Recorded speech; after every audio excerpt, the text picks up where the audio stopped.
There we go. So, we're a little behind. It happens, but that means we run a little late and we get to hang out a little more. That's fine with me. What's going on, guys?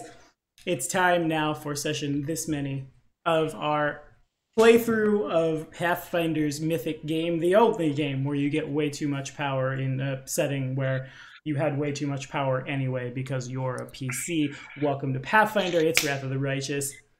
This is our bi-weekly patron game, so Adam and Tim and Nick now and Jason, thank you guys so much for your support. Nick, like I was saying, like I've said a million times, I'm going to say it here in front of God and everyone else too. As one of the first people who, back in the day, became a dollar patron and gave me criticism on how to do my videos a little better, I will definitively say, oh, did he disconnect? He disconnected. This man, while I'm trying to give him all this praise, he disconnects from the stream.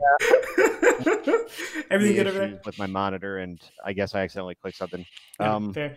Anyway, your support from the get-go has been amazing. I definitely feel we couldn't be here without you. And also, I'm going to say now to hear Adam on Friday night when I saw, hey, you want to talk about this now or do you want to wait until T3? I wasn't thinking Tier 3 Mythic. I was thinking Tier 3 Patronage, which is why I immediately beat my chest at you. My sincere apologies. I'm only a dick when I had a root canal. Hurts.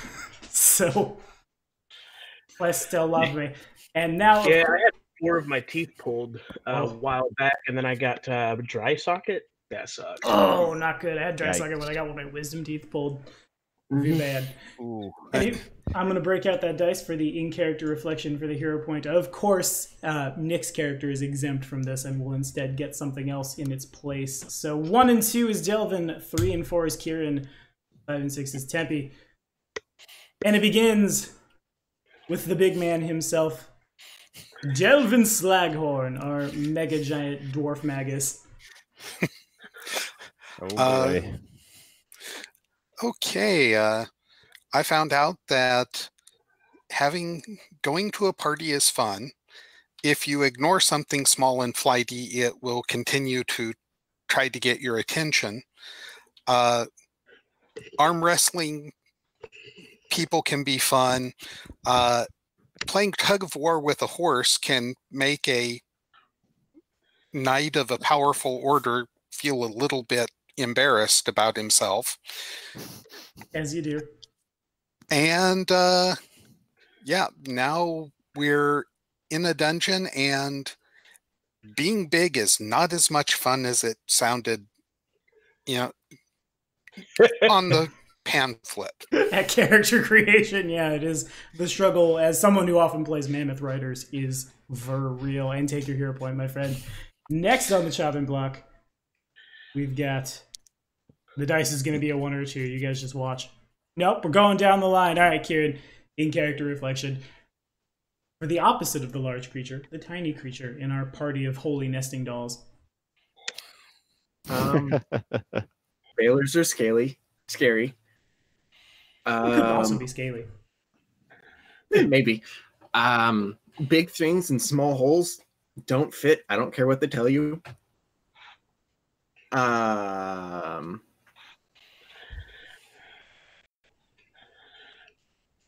Yeah, other words, life is just an adventure.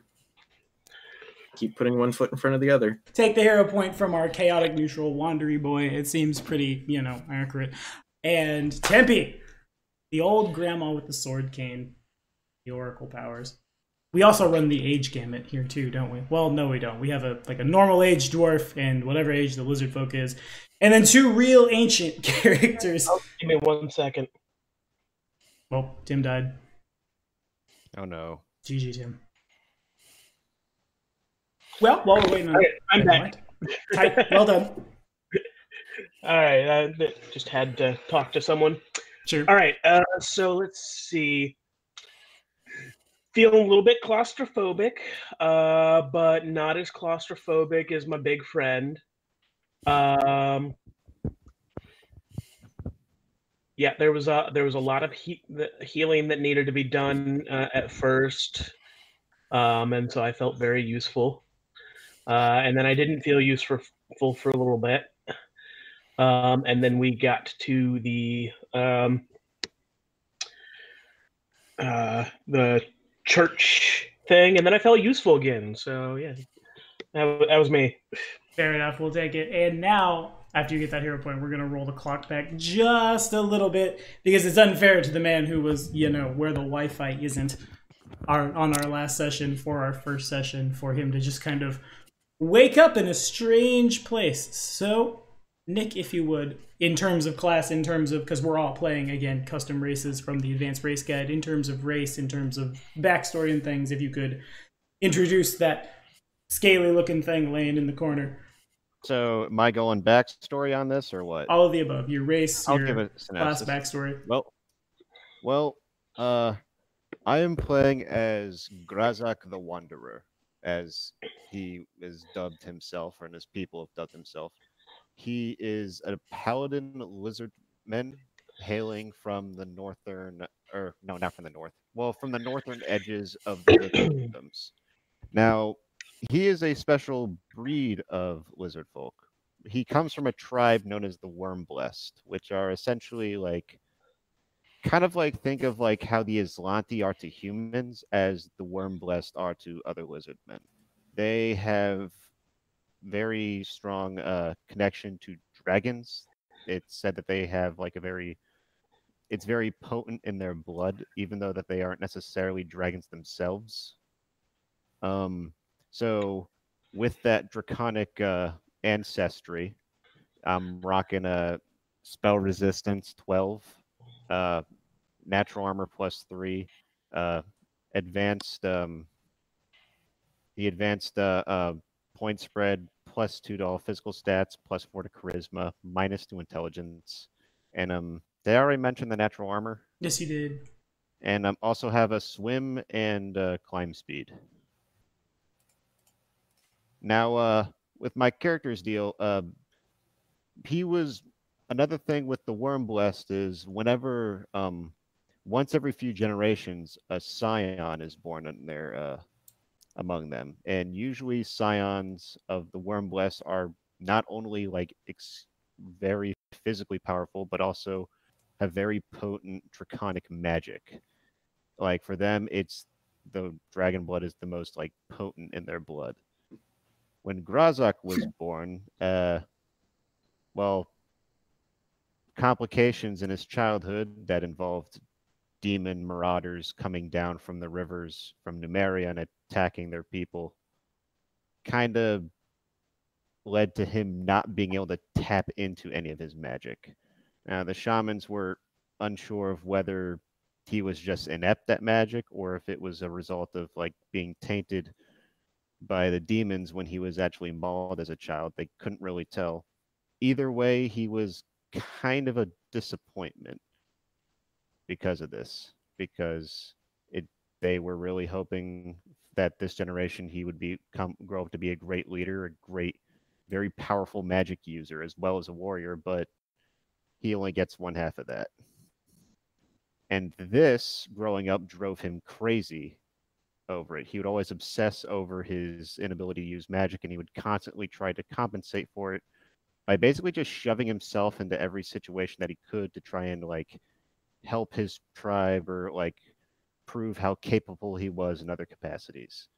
But instead of being actually genuinely helpful, he would kind of just end up being a hindrance. He would always try to overdo things. He'd always shove himself into situations that people didn't want him in. So eventually, well, the final straw was when he accidentally destroyed the chieftain's longhouse by dropping a tree on top of it. I'll get into that later. The shamans decided they had had enough of his nonsense and told him to go out. He was basically sent into exile for about a month. The Hey, shamans Jason, your thought thing's that, ready. he would finally get some sense of himself and maybe even finally be able to tap into his magic by being more in touch with the outside world. Now, while he didn't necessarily get into any contact with magic, he did start. He did get in touch with a certain draconic deity, Apsu. Now, for the lizard men, my version of the lizard men, they do worship Apsu, but he's more of like a nature spirit than an actual like, god of like justice or order or things like that. Okay. So, as he's started praying to these spirits while he's on the road, trying to win over their favor, to try and like meditate on his like what the things he did wrong, he started having more visions, and eventually, worshiping of this god was kind of like a comfort to him when he was alone on the road. Eventually, he comes back to the village. He finds that, his village is actually being attacked by more demon cultists when he arrives, and he ends up running into the fray and discovers that even though he doesn't have magic anymore, his faith is so strong that he's actually able to just smite demons. And so he decided that this is going to be his purpose in life instead. And then he just goes to the world wound and decides that this is what Apsu wants him to do, wants him to be. Okay, fair enough. And this is I think the first true paladin I've GM'd for in my entire career, because most of my friends will just kind of like double dip, get those nice save buffs, and then off they go to the realm of doing something else with their time. But as such, I'll put it in chat in Discord after the session is over, but I will be holding my paladins, as I had a big conversation with my Serenite paladins for Carrying Crown, which we're going to go into pretty soon, to the paladin code as it appears in I'm looking at Archives of Nethys. Basically the idea is we'll stop and check every level, and if you've done something like egregiously against the paladin code, it's a strike, and 3 strikes you fall, that kind of thing. Apsu's, however, is pretty easy. It's pretty bland, but that is indeed a thing. Yeah. Okay, so Grazik's wanderings have taken him on a pretty far trek across northern Avestan, because the River Kingdoms to the city of Canabres, where we begin in the World Wound, is a pretty big arc like this. And Grazik, of all people, knows that wandering through Numeria is not in any way, shape, or form safe, whether that be hordes and hordes of Kelid barbarians descending upon you, or demon cultists, or the Technic League with their strange weapons, and really everything in between, just to say nothing of the giant Halo 2 robots that are hanging out. So it's not... Grazik has had a bit of a time traveling through, but his devotion to Apsu, as he understands Apsu, has always just been kind of like there's a tug in the back of his head, and when something bad would happen, directing him to a more defensible location or a good place to hide, or both, in such a way that maybe sometimes a wolf might scent you down and you have to deal with them, but a Myrmidark robot with 3 cultists behind it with rail guns are gonna show up, and that's Iron God's case, by the way. Yeah, don't show up and immediately just fricassee you, as they would. Anyway, upon reaching Canabres, there's a pretty big, on the northern end of the city, there's kind of a tent city that's been set up where basically the Crusaders in the World Wound are housed, because Canabres is a pretty alright sized town, but the massive influx of Crusaders, because this is on the border of the World Wound, just can't house everybody. So tent cities, of course, have to be set up. And when we pick up, we find Grazik in a camp, basically in the sign up line, standing around a bunch of warm bloods, as he would put it, who have never seen a lizard folk, and never certainly seen a lizard folk this far north, being a cold-blooded race. There's a human man at the head of the line, sitting behind a table with a pen, and you can kind of just name, race, land of origin, specialization, good, and then kind of signing, they sign and push forward. Grazik will take a long... It's probably going to be 5-10 minutes before the line gets up there. If you could make a perception check for me. kick it off with the old standby, the old classic? Sure. Hold on. I'm still You see a trying to... giant dwarf. He's arm wrestling a horse with a rope. How do you arm wrestle a horse? Well, you'll have to watch the first session. It wasn't a centaur. It was tie a rope to the saddle, tie the rope to his arm, and the horse is going to run, and can you stop it or are you pulled? So with a 13, you can see there are, a couple humans, a dwarf, a pair of halflings in the line pretty close to you, and all of them are making no real... Like, they're not trying to hide the fact that they have no idea what you are or what you're doing here or anything of the like. Just kind of, the halflings look up at you, eyes wide open.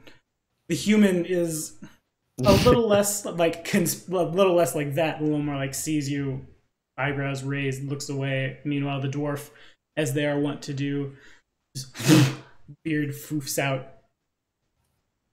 No one says anything to you. No one says anything, but I can feel their stares though. You can definitely feel the stares. This is also probably the first time you've been around this many warm bloods. Yeah, you know what? After traveling through a land that's filled with a bunch of other barbarians and giant steel monsters that shoot laser beams, yeah, this not so bad. Okay. So Grazik says nothing.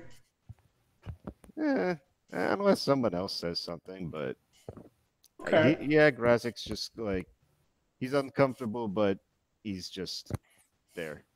Makes sense. He is wondering why there has to be all this weird like line standing. Like, what are we waiting?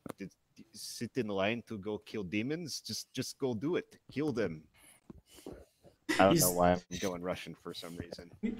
I mean, a Russian lizard folk is just as valid as like being raspy for 3 hours, which I imagine would hurt. But yeah, I'm not gonna do that. I couldn't do it for 5 seconds. Nick starts coughing up blood all over our live stream. As you ponder this, the two halflings, one of them leans into the other one's ear, and basically in a stage whisper, they seem to not care if anyone hears. Just, wait, what are we waiting for? We didn't sign up for this. Stand in lines, fill out human paperwork. We're just here to hunt demons. I don't get it. And the other one kind of nods thoughtfully. Well, you know how humans are with their lists. Got to fill this out, got to fill that out, got to know where we are. Maybe we're going to steal from them. Who knows? They'll be able to track us down a little better. The dwarf just... You would.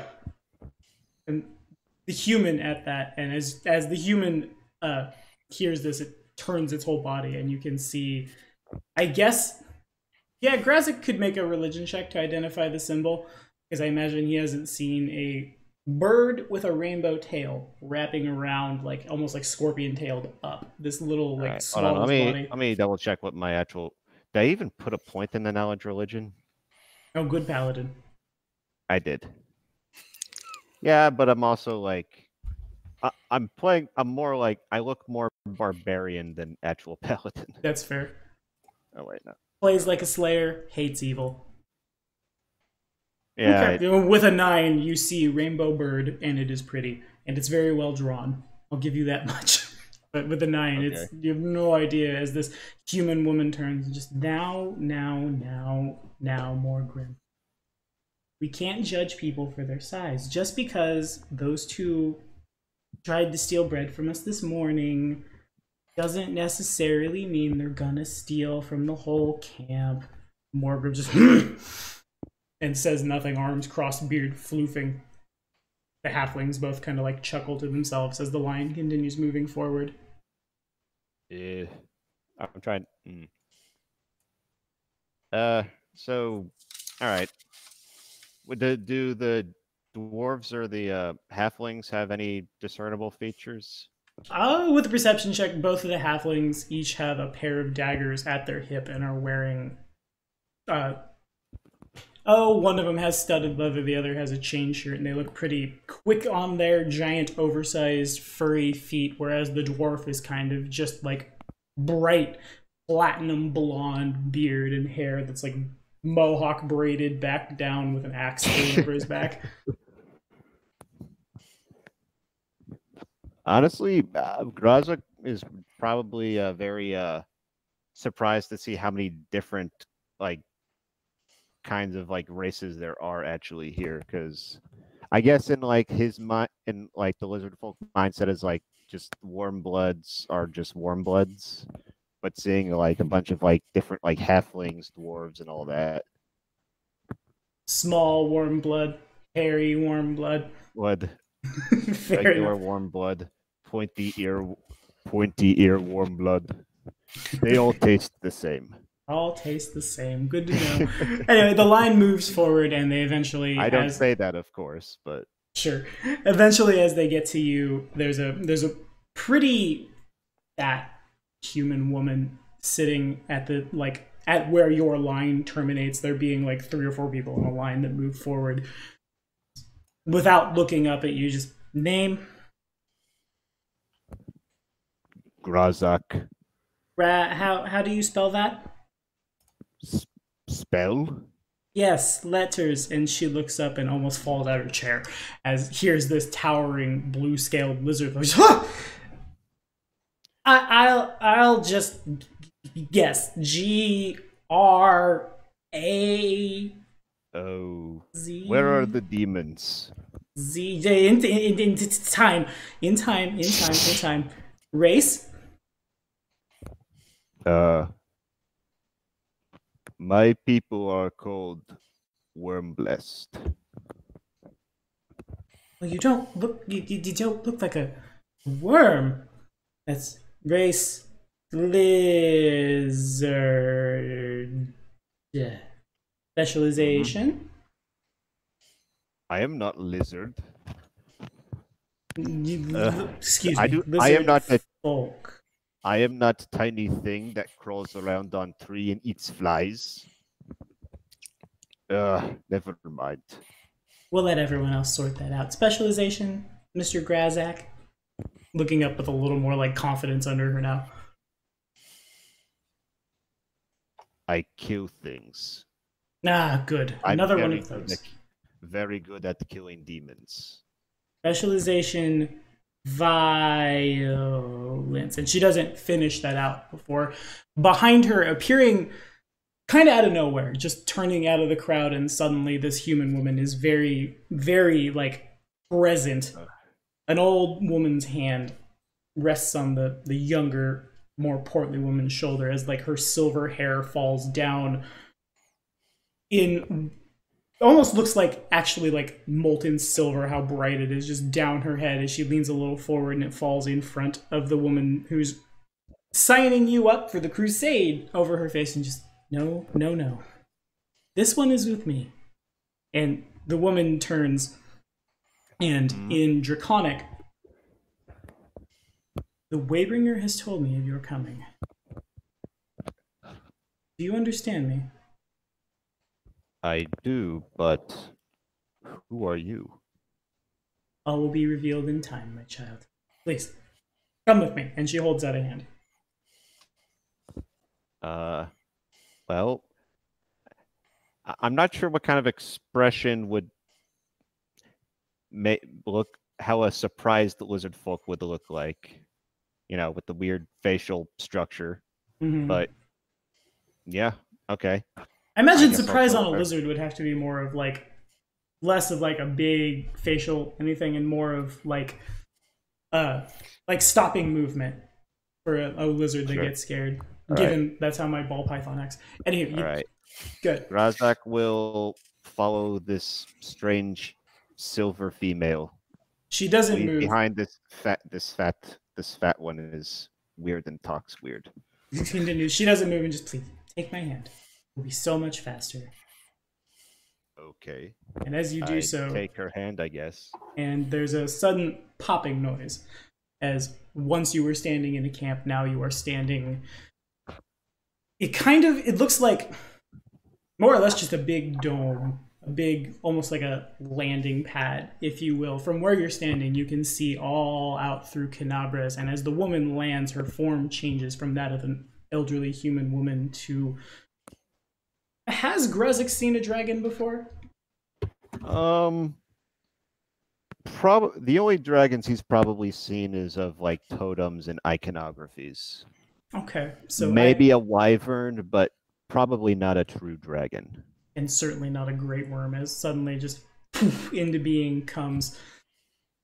First, the silver hair turns into a silver crest as the body expands and legs and wings sprout out, and it turns into a bipedal stance as before you stands a truly, like, monstrous in physique silver dragon. It turns to regard you. Ooh. Okay, Grazak is both terrified and awestruck. I guess like when I first teleport, I'm just like, "Hey, what was that? What did you do? Are you witch?" And then he's like, "Whoa!" Which is just gross. I am not a witch. The power of my blood is the power of magic. That power leads me to a certain connection with a certain, Yeah. I believe Once the surprise passes, by the way, Grazek is like on his knees because like this is like, as far as he's concerned, she's probably an avatar of his god. I believe your tribe has an understanding of things beyond the scope of the material plane, yes? And please, there is no need to kneel. Though I may be much older than you, we are equals. Please, stand. You are a child of the great worm. Are you not? And so are you. My power may be greater, but you have been touched by dragons as well. I've seen lizard folk before, and I'm very sorry that Matilda hadn't seen any herself. I know the worm blessed when I see them.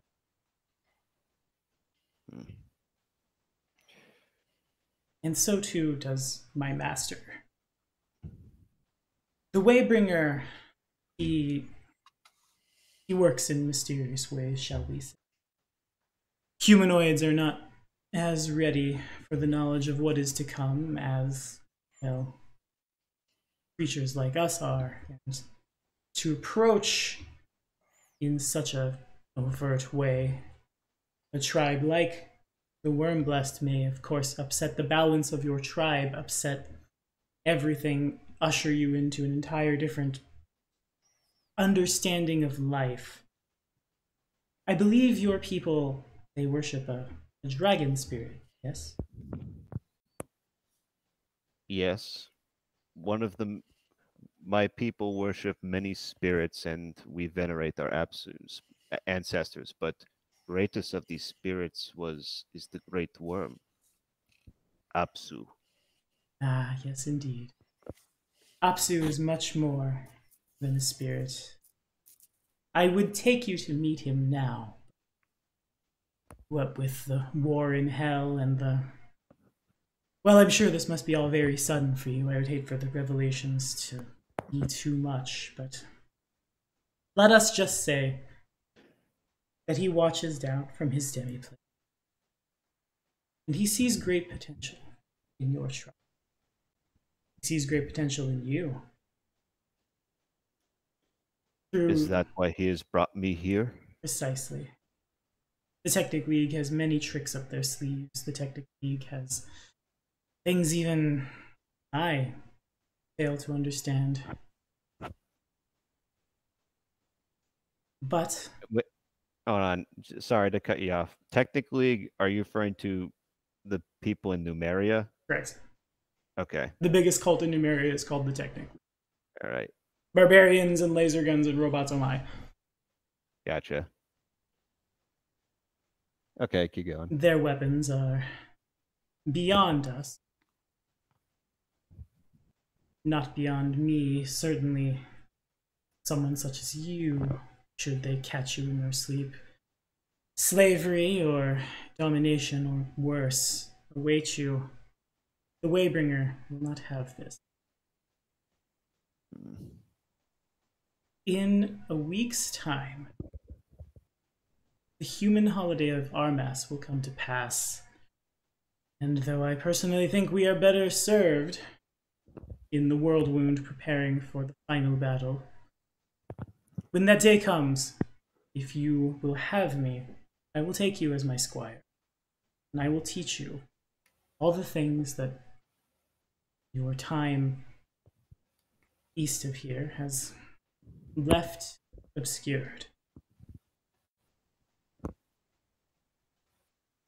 She cocks her head quizzically.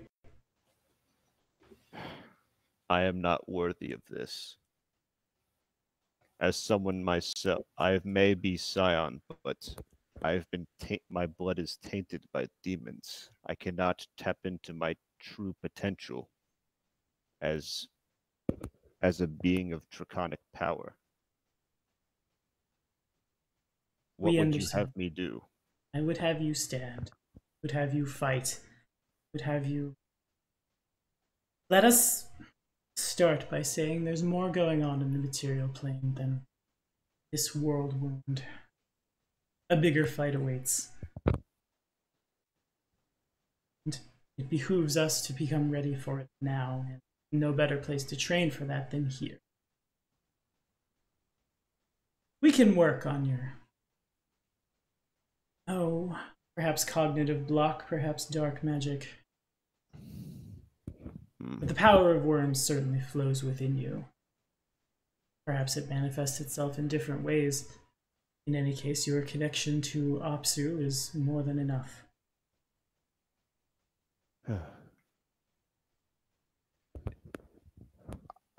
What is it that you... All right, I stand, I suppose. So I suppose I'll ask again, what would you have me do then? Where do I start? We will start. She raises a taloned hand, points it in the direction of a bookshelf, turns it the other way, and crooks a claw up, like it was almost to make like that come here motion. As she does so, a book comes off the shelf and lands before you. We will start with your education. There will be time enough for fighting later. For now, we need to catch you up. I suppose you can't read any of that, can you? Well, that depends. Is it written in Common or Draconic? It is written in Draconic. I guess it never occurred to me if I'm illiterate, but... In Draconic you can read, I'll say. You know what? I probably have like a root. Yeah, they probably have... Wizard men probably have like a rudimentary, like... I mean, there is an alphabet for Draconic, right? Mm-hmm. Then yeah. I could probably read. You can probably read it. I imagine you couldn't read the more... no big words. Yeah, exactly. The advanced conjugations and things escape the tribe, but like see, spot, run is something that you can certainly figure out. And that is where the bulk of your training takes place. As over about a week, Grazik is brought full into the fold of the worship of Apsu. Grazik is the understanding that Apsu's son Dahak, the god of the chromatic dragons, will one day attack Galarian, and Apsu will retaliate in a gigantic final battle, will unfold on this material plane, on this world, at some point is thrust on his shoulders. And you probably also, throughout the week, this sanctum, for lack of a better word, at the top of what you come to realize is St. Clydewell's Cathedral. It overlooks all of the city, and it's completely private, just you and this silver dragon, who you come to realize is named Terendelev. With the exception of sometimes lesser dragons of all the metallic colors will show up, provide her with a report. She'll nod thoughtfully, and off go like a gold dragon here, a copper dragon there. You're telling me there's more than one dragon? There are many. Grazik of would us. be freaking out. Just turn in total fanboy as here comes gold dragon lands, silver dragon gives orders, gold dragon takes off. We'll also say throughout that week, because Terendelev is a very intelligent creature, you are taught how to read common and how to see. Look over there. Now Spot is running, and here are fancy words and conjugations, shallow and pedantic. Those words are now common to you. And it comes as this week passes. Grazik understands the spirit that he's been worshipping. One of the spirits his tribe has venerated, rather, is a little more than spirit. And the day of Armas comes. Terendelev leads you down into the square, just like right outside the cathedral. There's a big square, and humanoids of all shapes and sizes are gathering. You're brought down there with her. It's not long into the ceremony before things go completely ape. There's a loud noise as light appears from the west as if the sun were rising from this other side. You find yourself standing next to a very large dwarf. You're not sure if they grow this tall in this part of the world. It's really hard to say, but he's massive, as well as on his shoulder a little tiny fey thing that likes to dance around and just kind of make jokes and things. And this little teeny old woman, about like half the size of you, leaning on a cane, seems weak, and then you get a little too close to her and the air around her crackles and like bits of ozone and air and things. Well, does the little old lady look? I mean, from the token, I understand that they're like. What does your race look like, Tim or Tim? They look like sort of like wind methods, but more human. Like, you know, they're sort of like a yeah, I see the more evolved wind method. Yeah. Okay. Like a bigger method. Yeah. All right. Yeah. I'll be honest. It almost looks like there's scales on your character. There are. Yeah. Yeah. I probably think that you were part lizard or part dragon yourself. So many dragons and dragon things here for Grazik to see. Exactly. So anyway, chaos descends pretty fast on this square. Terendelev turns towards the dwarf, messages something to him, grabs you. The dwarf throws you into the sky with Terendelev, who polymorphs into a dragon, and you quickly find yourself riding on her back in the direction of a gigantic red winged horned creature with a whip in one hand and a sword in the other. Terendelev, in your mind, just brace yourself, little one, and dive straight in, and it's pretty fast that the demon gets the advantage of her, and everything goes pretty black for Grazik pretty fast. Sometime later, you awaken, and Delvin and Kieran and Tempe all see this lizard they've been carrying around start to stir.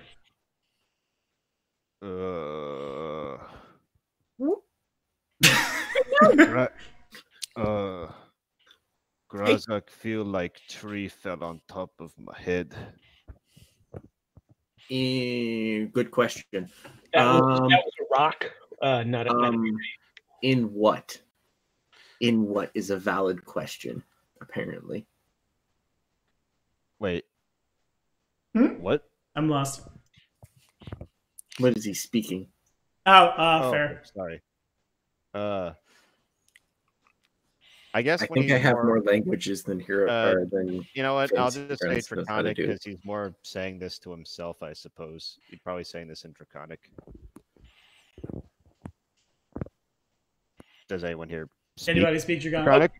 Nope, I don't speak Draconic, so I didn't say that. Uno momento. I will had check my not NPC. specified, but I hadn't specified what languages I spoke previous. Probably not. Draconic's rare, and you usually can't pick it up. But it's fairly common for magic, Also true. arcane magic. Yeah. The arcane caster has a like non-meta reason to choose the language. Yeah. Okay. Well. So. Nope, I chose Undercommon instead. No, that'll be So- relevant real soon. Okay, so I suppose if I'm looking around and just coming to, Kieran, where is? I see Kieran is right on top of Grazak. What is Grazak seeing as he wakes up? You wake up and suddenly this tiny multicolored fairy lands on your chest and just Well, I could say unicorn vomit, because apparently they vomit rainbows. That's not far off. It is not far off indeed. Nope, that's not the one I wanted to make. Wait, who vomits rainbows? Unicorns. And that is the color, the unicorn vomit is the color of this tiny fey creature with a little itsy bitsy little sling. I see him. Yeah. That little fey creature is very loud in every possible way. Yeah, for sure. Yeah. I was hoping Aravashnial could speak Draconic. His languages are very with high intelligence, and I think ranks in linguistics. He's got a lot of them. Draconic is not one of them. He looks vaguely in the direction of Grazik as Grazik stirs, and Grazik can see that this by the door of whatever building you're in, there's an old elf with a cloth wrapped around his eyes and blood coming, like staining the cloth and staining his cheek as well. Clearly something happened to him and the man is now blind, but much more present in the room. Because I remember now that the light is coming from Aravashnial's staff, which means that Delvin's shadow is cast over top of you. A gigantic form in this tiny little room just looks in your direction. And meanwhile, this fat human man and very nice noble justice, what the hell is that? Well, first we gotta deal with this friend. Neighbor, he says sarcastically, looking at Delvin, and this little tiny fly taking her, glaring at a human woman who's leading on a crutch, leg obviously broken. And wise and intelligent Vashnial can't fix his eyes, and this old lady here. Now we got to deal with a lizard. Isn't it time for you to hibernate, little one? It's cold up here. It is cold up here, but I'm a bit more used to it than my kin. Either way, you should stop yapping. Where is Dragon? Where is Tendelev? Make a diplomacy check first. Let's see if we can actually sway Horgus now that the face has shown up. Welcome, party face! I'm no face. Also, I swayed him last time, remember? Yeah, that's fair. You got him to shut up once. His DCs are really high. For the hell of it, I guess I'll throw it down. Everyone tell me to stop if you listen to me. As he just goes into the corner of this room and indeed stops yapping. This is when I need to remember to keep my personal feelings personal. What about rest of you warm bloods? What happened to Dandelev? Beheaded? What? Beheaded, yeah, right? What? Yeah. In Big red scaly guy. Oh no. I will say in Draconic, she didn't make it.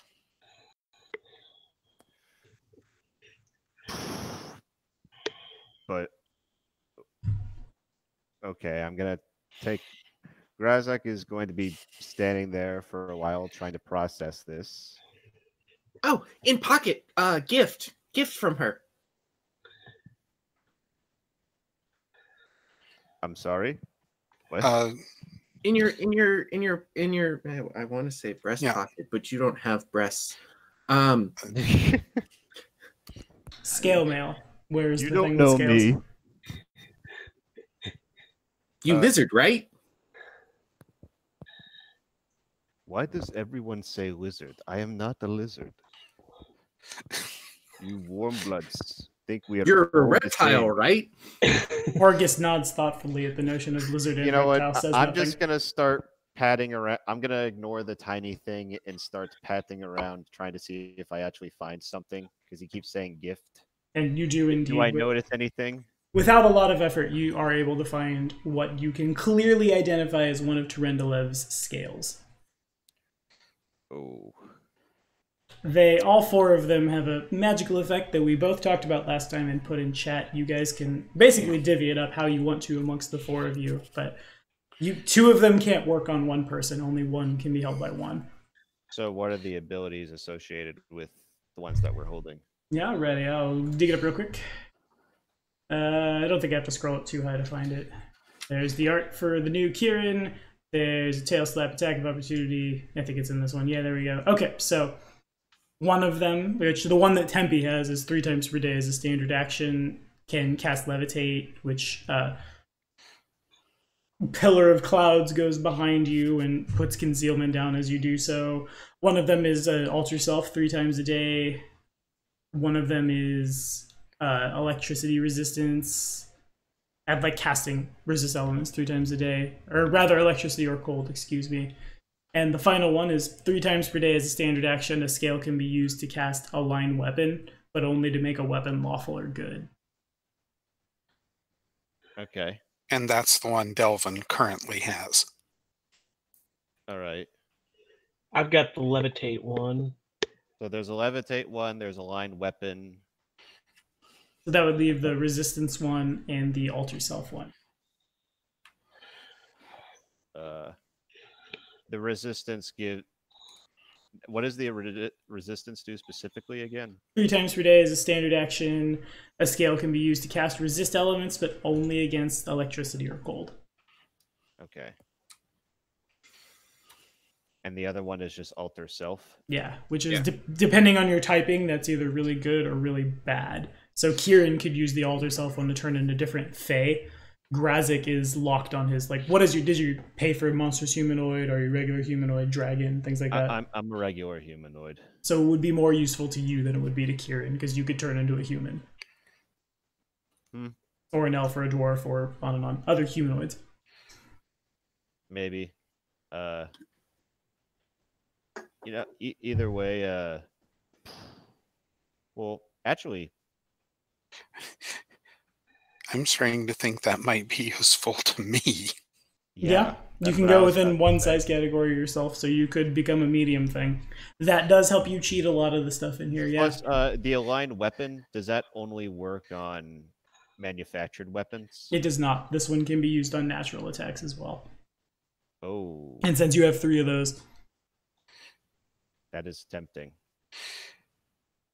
We can work that out. Honestly, Yeah. We can decide which ones to swap around later. Yeah.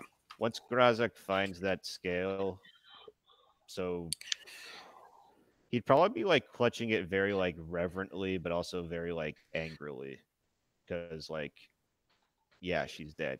He's pretty upset and very angry right now. In fact, he'd probably be smashing the ground with his war club for like a good few moments just to vent. As this happens, Horgus gets as far away from you as he can, obviously very frightened by the other monster that has awoken. As he does so, he trips over the body of the undead thing you killed. This whole time place. She is daughter of a goddess. If she can be slain, what chance do we have? I'll fly over and land on your shoulder and be like, I've been here for many passings. They never get easier, but you always have to put one foot in front of the other. About that point, I will turn and look at the others and say, neighbors, please, if you can see if there is a holy book or other items from here dedicated to the god of the forge. Yeah, you guys can definitely all make perception checks. I have 3 d20s in this game saved for when these guys roll and do really bad at it. Yeah.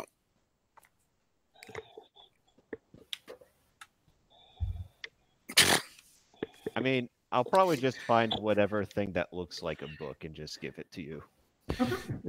So let's see what we got in here. There is a lot of stuff in here.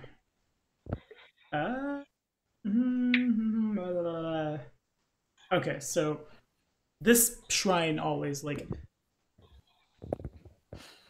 extravagant is not a word, even on its best day, that could be applied to basically just a simple stone shrine built underground here. the body of the creature that you fought, and I see that fumble, but we'll be fine. We'll worry about it like when it matters. Has a pair of potions of Cure Light Wounds, and on one hand there's a ring with Torag's holy symbol, now very tarnished, made of looks like gold, hard to tell, very dirty, has been here for a while. And in the corner where Horgus was as he moves, there also appears to be a very well made, in the dwarven style, warhammer leaned up against the wall. It's covered in cobwebs and dust and misuse, nevertheless it seems perfectly functional. I might do a quick detect magic. Okay. Detect magic would ping the potions, it would ping any magical gear carried by any of the NPCs, which I don't think is really anything to like speak. I guess like Aravashniel's spellbook. Kieran's extracts would ping. Nothing in the room does though, other than again those potions. Okay.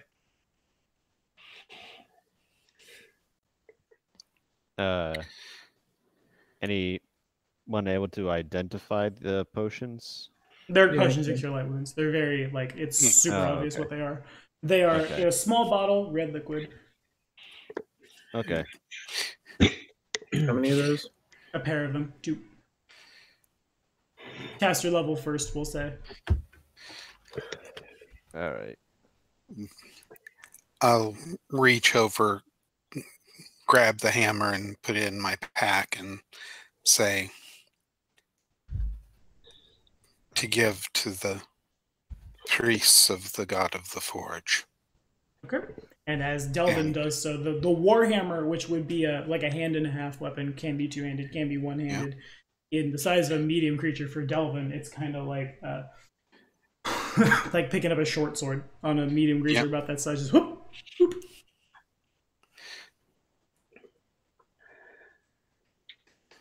The NPCs are all pretty silent. Aravashniel makes his way around the room with one of his hands on the wall, because again, he's blind. He's kind of working his way to a corner. Anivia will do the same, limping on the crutch. You, human elf, do you need potion? The human woman, looking in your direction, just, well, I don't think that's strong enough. And she taps her leg. No, it's a little better, but time. Aravashniel takes one of the potions and like does the like take a boop out of it to figure out what it is, hands it back to you, shakes his head.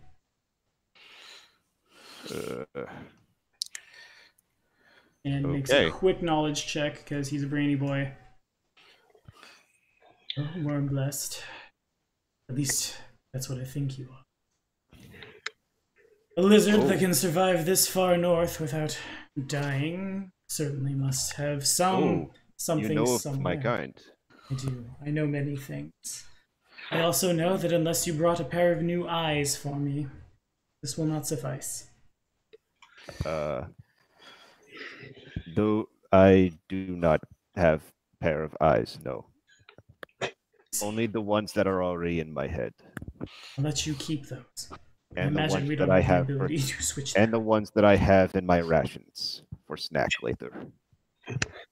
Horgus just whoa, he's eating eyeballs. He's Vashtiel, you have to give yours first if your damn thing gets hungry. It can't. I need my eyes. It's really important. He backs up against the wall. That's a joke. Yes, of course. The Horgus understands what jokes are. Sweat falling down face. There's a mild seismic tremor as Delvin just chuckles. And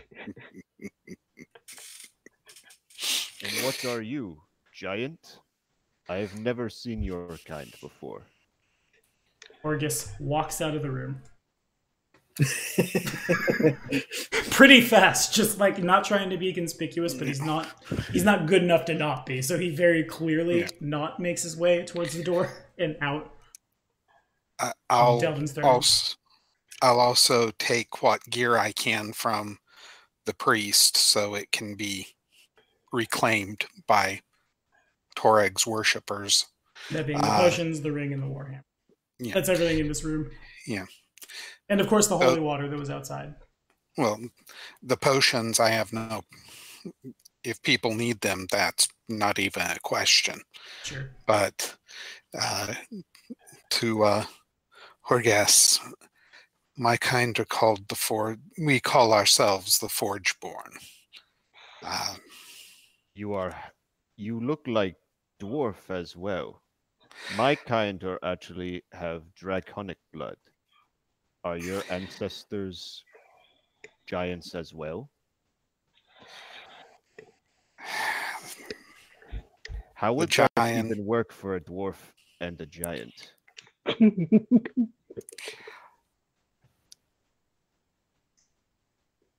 We are dwarves, but we are cursed to become giants. You are cursed to be big and strong like giants? Yes. Grazak does. How is this curse? You are great and strong. Yeah, watch him try and fit through a small space. It's hilarious. And also kind of a curse. Yeah, it's fair. That is a fair point. I think. Friend, I imagine you probably look a little upset by the fact that I just said that it doesn't seem like a curse. Well,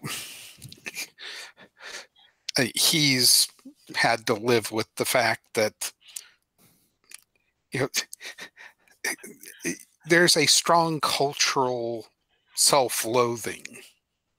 Oh. So, yeah. But so I might have just struck a nerve. No, he'll just kind of look down at you with sad eyes and say, friend, when we have the ability, we'll sit down with some ale and discuss why it is a problem. As you say, but yes, we should probably leave. Speaking of leaving, this is like the end of the passage. There weren't any other passages that we could have gone down, were there? There is, in fact. It's weird how the map definitely does terminate, but there is more after this. Where does this supposed to take you then? That's so weird. Dang it, Paizo. Thank you for making a map that don't make no sense. You mentioned before that we fell down a huge hole, right? Mm-hmm. Yeah. Do the walls look scalable by any chance? For someone with a climb speed, yes. How high is it off the ground? To get to the top? Yeah. You guys fell and... You could climb up, but above you is just darkness, out to darkness, out to darkness. It's, You could go up there and maybe find a way back up. Certainly this far down implies you could go a lot of places, but it would be just you and the flying thing. You could probably carry Tempe, Delvin, and these 3 others are a different story. Anyway, the path will... what happens is you go down the path and then you turn, and here's the long-forgotten shrine to Torog, and then you would backtrack and then continue. Okay. I have a question for Regathiel.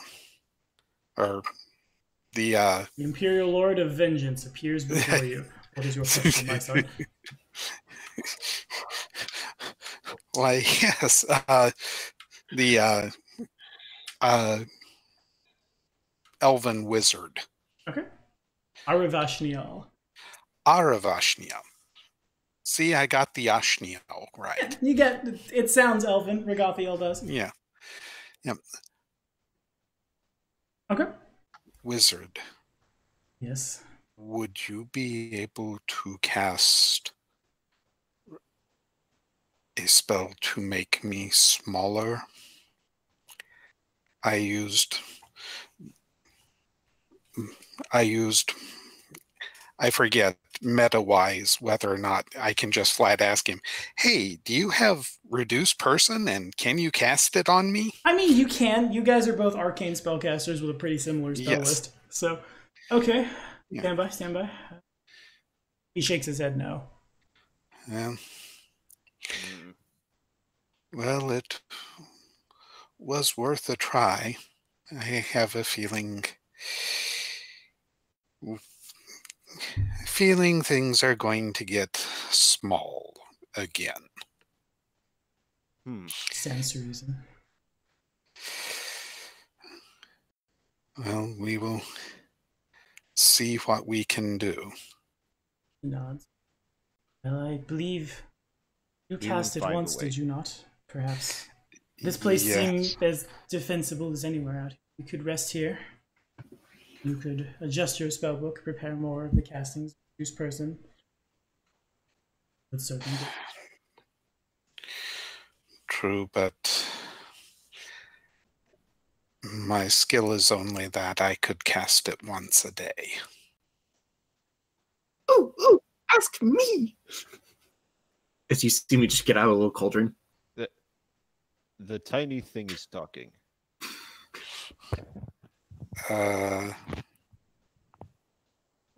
Yes, It- it- Kieran. Ice cauldron. I make bottles. You drink bottle, you get small.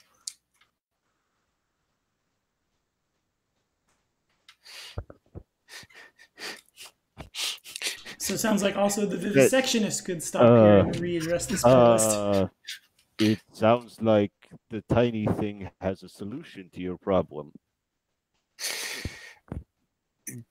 This Kieran. Kieran? Is that how you say the name? Yeah. Well,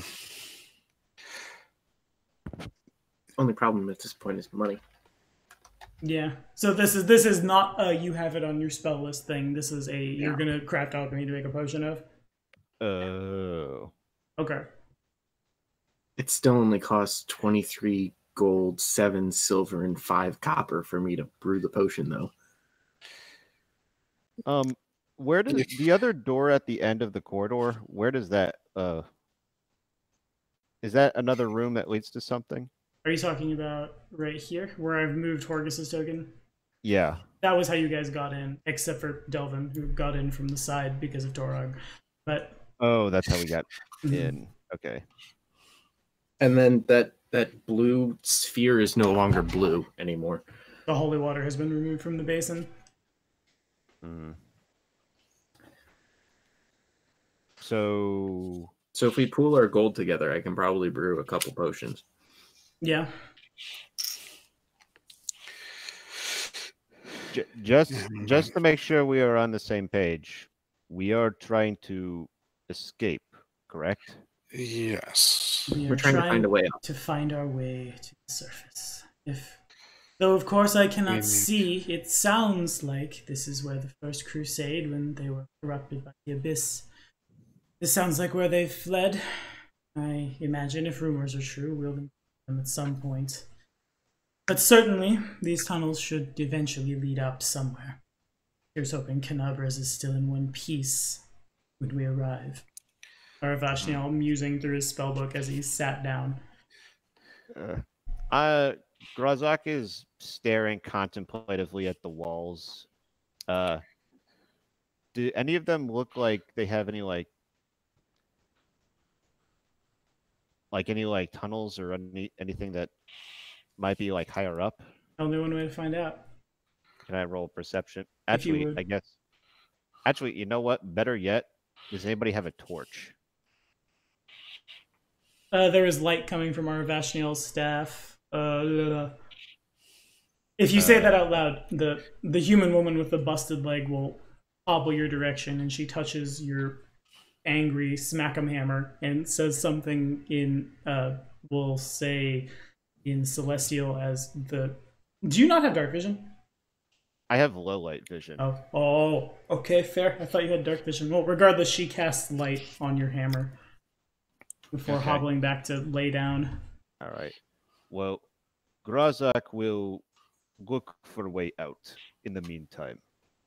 And I see an appraise I'm check gonna, from Kieran. I'm gonna ring. slap the I guess my hammer between my jaws, kind of like holding it between my teeth, and just start scaling it, like kind of going around like a few, like maybe like a good 30 feet up, and just start scaling around like the circumference of this hole. Okay. So with Just that get a perception good check, look at all the walls. go ahead and give me a perception check. Okay. Yeah.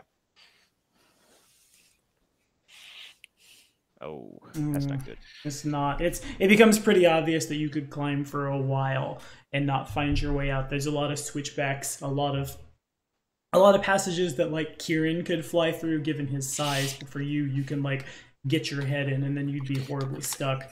It's obvious that there was some kind of settlement down here at some point. It's too perfect to be a natural structure, but that's about all you get. There's no writing or anything. Okay. What would happen if I climb up a little bit higher? That's about as high as you can get. You don't really find anything else. Just kind of like too smooth to be natural. Stop, switch back, too smooth. Stop, can't get through there without getting stuck. Go back and just kind of crawl around like that. Going up won't be an option as far as I can tell. I think we need to... There's one path we haven't explored yet. Where? Well, I don't have a pickaxe. But what you do have is a knowledge that that ring is worth about 125 gold. It's old, but it's really nice, and it was clearly like it's got the hammer of Torog on it.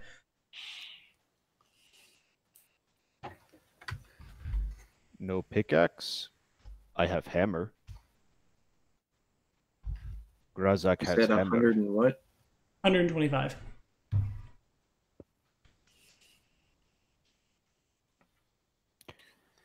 It just occurred to me that I haven't. What is Tim? What is your character doing? We haven't heard a lot from Tim, yeah. Other than being muted. Is he muted? Yeah, oh, he's not. Yeah, Never mind. Oh, that's a shame. Wait, so how do we communicate with him? What? If he doesn't have a microphone, how does he? I have a microphone. Oh, He just didn't have one I for a said you were second. muted. Oh, I was just muted. Oh, sorry. I wouldn't make any noise. I misheard that completely. So He didn't. He was just using the two turntables, not the microphone. Yeah. Okay.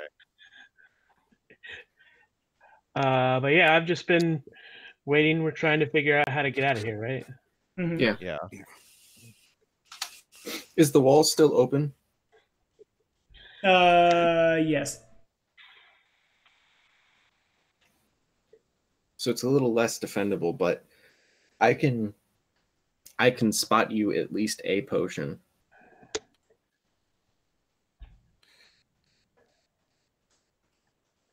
Well,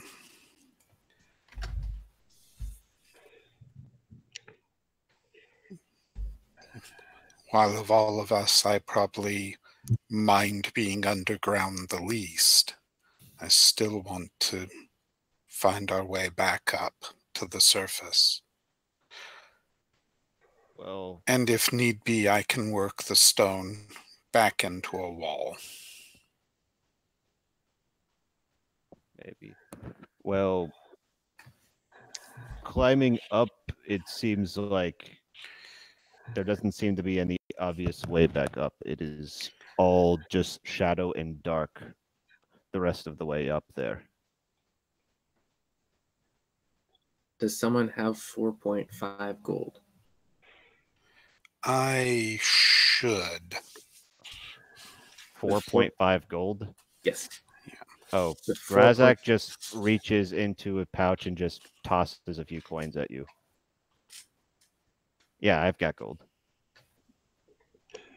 With that, I can make 2 potions, kind of. I don't know how Tommy's going to roll potion making. Well, that would be a pair of craft alchemy checks and a little bit of time. How long is that? Yeah, how long is that going to take? An hour a potion. I think that's right, yeah. Ooh. In that case, I know I didn't technically see anything up there on the way up, but could I try see at least how far I actually can go up the walls? Yeah, certainly. Okay, so first time was about 30 feet. Wait, how long does the light spell work for? A pretty long time. I forget off the top. It's never, like, no one's ever asked me that question. I think it's until dismissed. Okay. Right? Isn't that right? Let's see It's like here. 10 minutes. There has to be 10 a minutes per time level. limit. Never mind. Okay, so it'll last for... Oh, you've got it for about an hour. Okay, so I guess I'll just start scaling upwards and see how far I can go. Okay. Make another I guess percentage at check. every maybe 30 30 feet, I guess I might try and look around the circumference of the room and try and see if there's anything along the walls. Okay. But Sounds yeah, good I'll to just me. roll. And while Grazik is doing that, let's get the craft alchemy checks from Kieran. Okay, 14. Dang. Okay, it's a little better. Looking around the circumference, scaling around, taking your time, there's a little bit of... Oh, how to say this? There are little tiny passages out there, but not a lot to How really tiny? pick your way out. Pretty tiny. Even some of them, Kieran, couldn't fit through. Do they actually look like passageways that a little creature would crawl through? Or are they just holes in the wall? Mostly just holes in the wall. Possibly something like a little insect might use them. Maybe a little burrowing something came through. All right. But no sign of of an actual ceiling. Mhm. I'm going to be climbing for a while. Yeah, even then, to find that actual ceiling would be to leave the party behind. It's pretty high up. You guys, and it dawns on Grazik at this point that something would have had to happen to him to prevent him just dying a horrible death, because you fell obviously a pretty long ways. That didn't occur to me actually. And now it does. Just you must have fallen really far.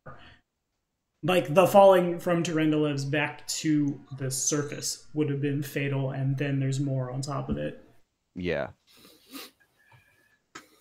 Okay. As for the craft alchemy checks, I actually am not sure what the DC is. I'm sure a 25 passes. The 13 is a little more questionable to me. So I'm going to check the I craft think it's skill. 10.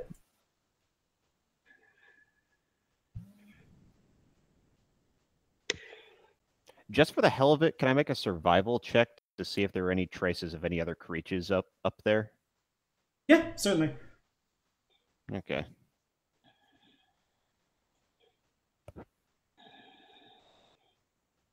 $18. Okay, with an 18, there's obviously some little tiny insects have made their way through here, and truly other bigger insects as well. Grazik moving around finds a hole which contains a snake about the size of his arm, but is wise enough to not provoke it. In addition, it seems like possibly, maybe at some point, hunting some kind of humanoid might have come through here. As you continue traveling, you find another snake that has been killed, and its nest has been disturbed, and clearly a couple of eggs have been taken. Do I see any tracks or marks along the walls? Similar scratch marks like what you've made, but that's about Similar all. sized creature? Yeah, give or take. Maybe How a little old are- smaller. How old are they? Some of them are pretty old, some of them are pretty fresh. Yeah, I think if I see that, I'm definitely going to want to scale back down. Okay. As who knows what those were. So what I'm saying is 5 plus caster level. 5 plus cast, so that makes sense. So DC, that would make them both pass? Okay, fair enough. They both pass. Okay. It does take a little bit of time. It'll take, I'll say, normally this takes weeks to do. As I look through the craft skill, so they're only a 50 gold potion, so it only takes like two hours standard. okay, fair enough. So then each So if one I takes. increase it by 5, it makes it a DC 11 check, and it'll only take me an hour For each. for each. Okay, so then a couple hours will have to pass as Kieran does this, but both are successful.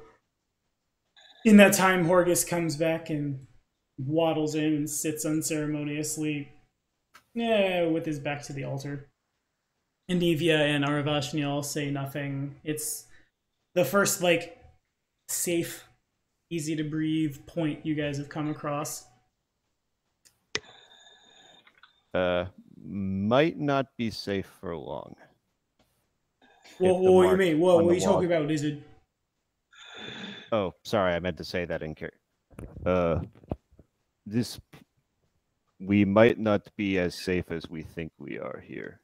What are you talking about? And Horgus reaches and draws from his, like, portly... Grazak points upward. He says, there were things climbing about along the walls up there. I saw marks of them. Horgus draws a dagger. Grazak did not see them himself, but Grazak suspect that we are not alone here. Well, that, as Aravashniel pipes up, that certainly means that the rumors are true. The children of the First Crusade are still down here, corrupted by powers of the abyss that we were not at the time ready for.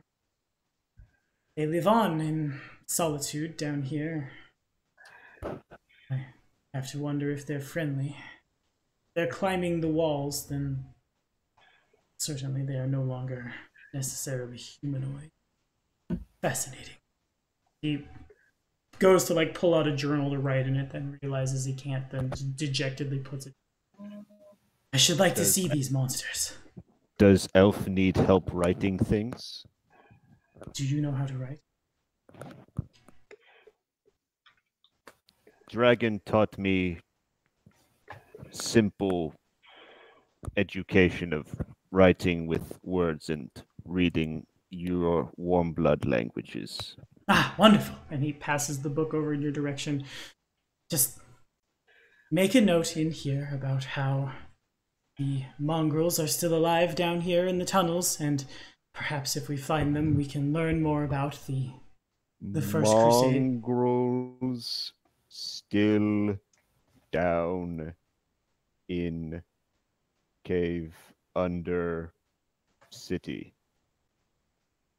I suppose that's what I should expect from the savage. Children of First Crusade? Yes. What do you mean by this? I mean, we've been doing this for a while.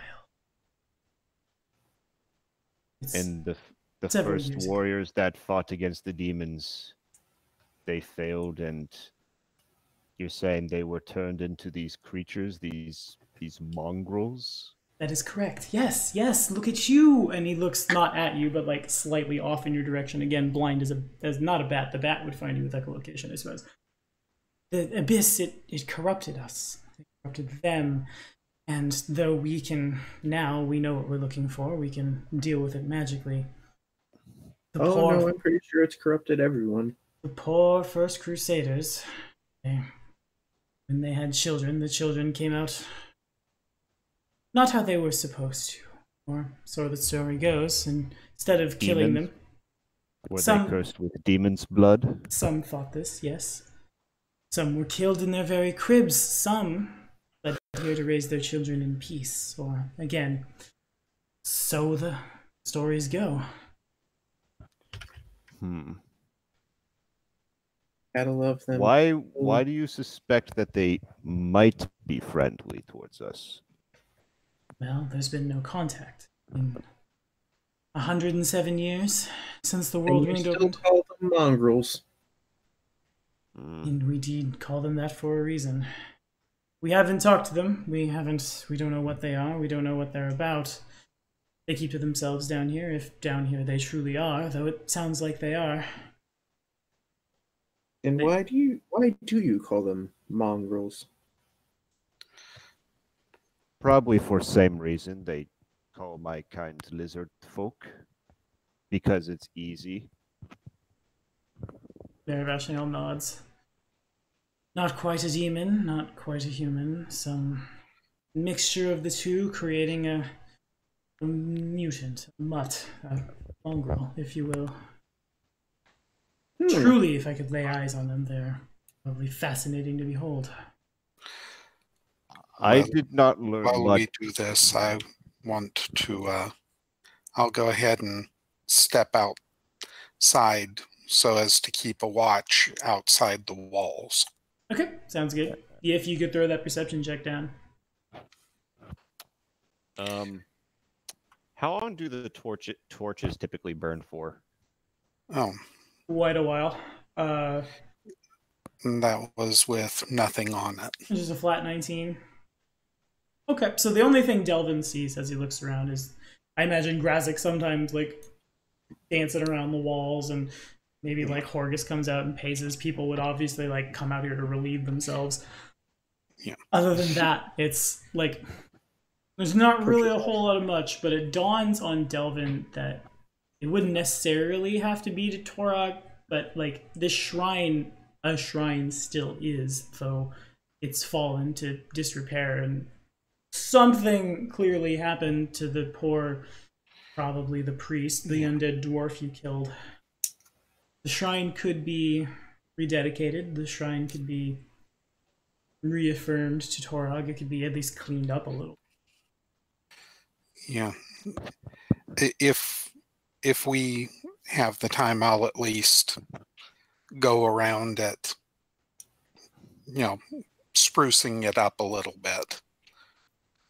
Okay, that's fair. But, not making a whole lot of noise. I'm still out there mainly to keep watch, and since I do have dark vision, I can do so without any issues. Correct. I will also say that it is pretty dark down here, so any light source Grazik is taking out is extending pretty far. Like, not like he illuminates more, but it's the only light down here. So people are definitely seeing it, if there are people to see it. Actually, oh, sorry, I didn't mean to cut you off. No, you're fine. Good. Grazik was thinking could take torches or light and set them onto the walls higher up to get a better view of upstairs while we are down here, but does that sound like a good idea? You would know that would be kind of a two-way street. You could see more, but more things will see it. And remember, you cannot see as far with light as people can see the light you use. All right. Very well. Hunters with big fires get eaten. Not if hunters eat them first. But Grazak understands. I'll still join you on watch, though. Okay. So Delvin cleans up as best as he can, but basically just like clearing out cobwebs and things like that.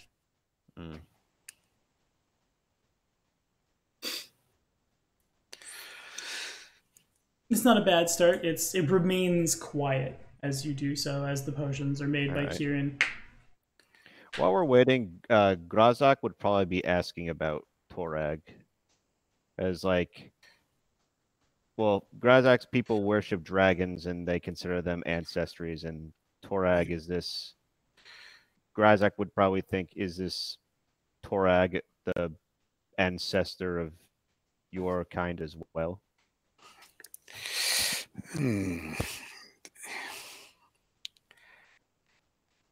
That's very hard to explain. My people, once you would think of them as a tribe. Sure. My tribe used to be dwarves like all other dwarves. However, evil was cursed upon us. And how much do you know of dwarves? They are usually more tolerable than other warm bloods.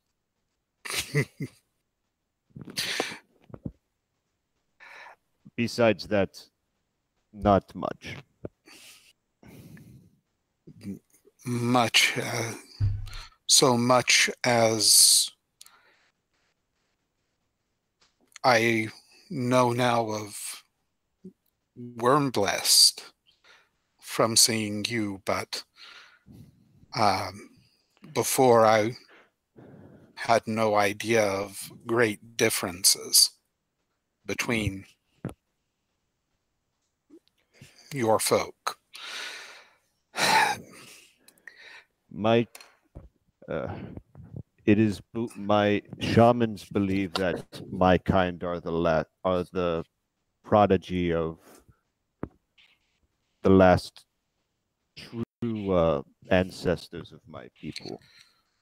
Many years ago, before the rise of humans, we held a great empire, but we were also at war with the serpent men that lived many years ago, many eons ago. It is believed that during that time that when our empire fell and the serpent men fell, humanity stepped forward. But back then, the great worms and the primordial serpents that my people worshipped had much more sway over the world than they do now. In a At least that is what the shamans say. In a similar way, the histories of the dwarven people, we used to all live deep below ground. As events came to be, we set up for the surface world.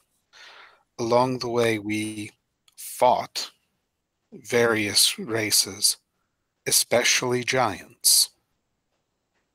There is a great hatred between the dwarvish people and giants.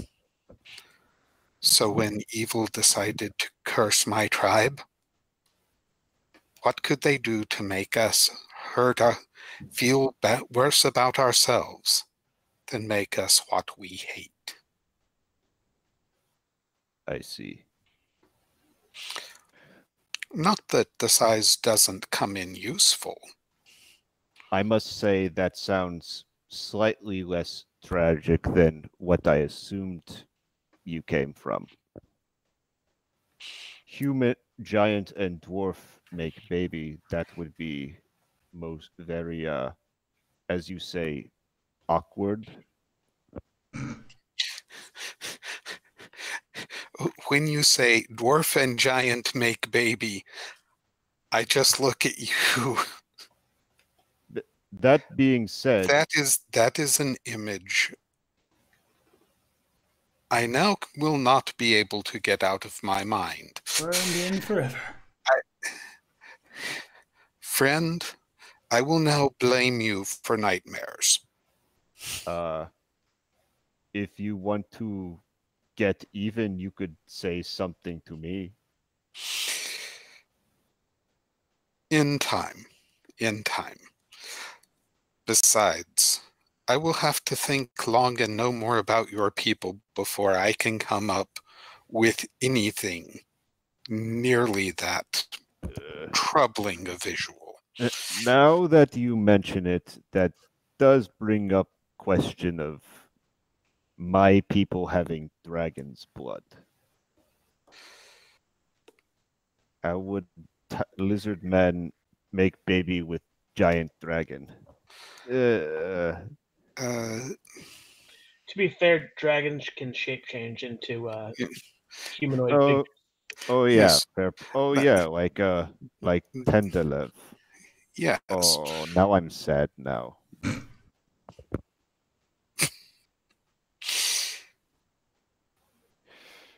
I'm gonna be like Yeah. thumbing through the with the scale again a little bit. Anyways, Okay. Do you wish? Here is another of her. I'll pass him the scale that I've had. I'll mention that they all will do different things, but here is another piece of that in the end may help us survive from her.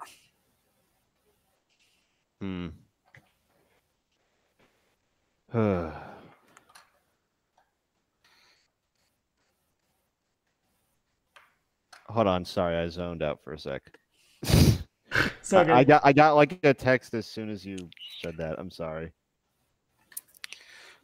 So what are we doing to get out of here? I'm brewing 2 potions, and then Yeah. we can leave. Oh, okay. Yeah. And this is also really the first chance we've had to sit Breathe. down and breathe. Mm-hmm. Mm-hmm.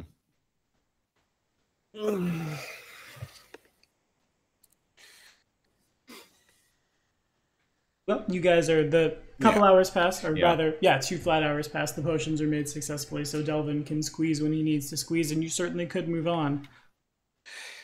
That'll be 47.50.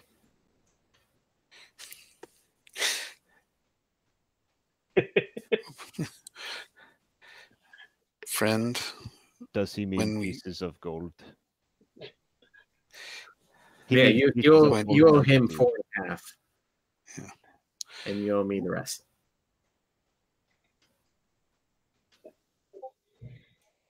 when I have the money to pay you for it, on my word, I will. And while I'm working, I'll turn to Broken Leg and Fat Man and be like, so you two clearly have religious backgrounds because you have an altar in your house and you have a holy symbol around your neck. So you want to do something religious to this thing to try and get somebody to pay attention to it up above? Because I'm pretty sure you won't like who I try and bring down. And who would that be? Porgus says nothing. Callistria.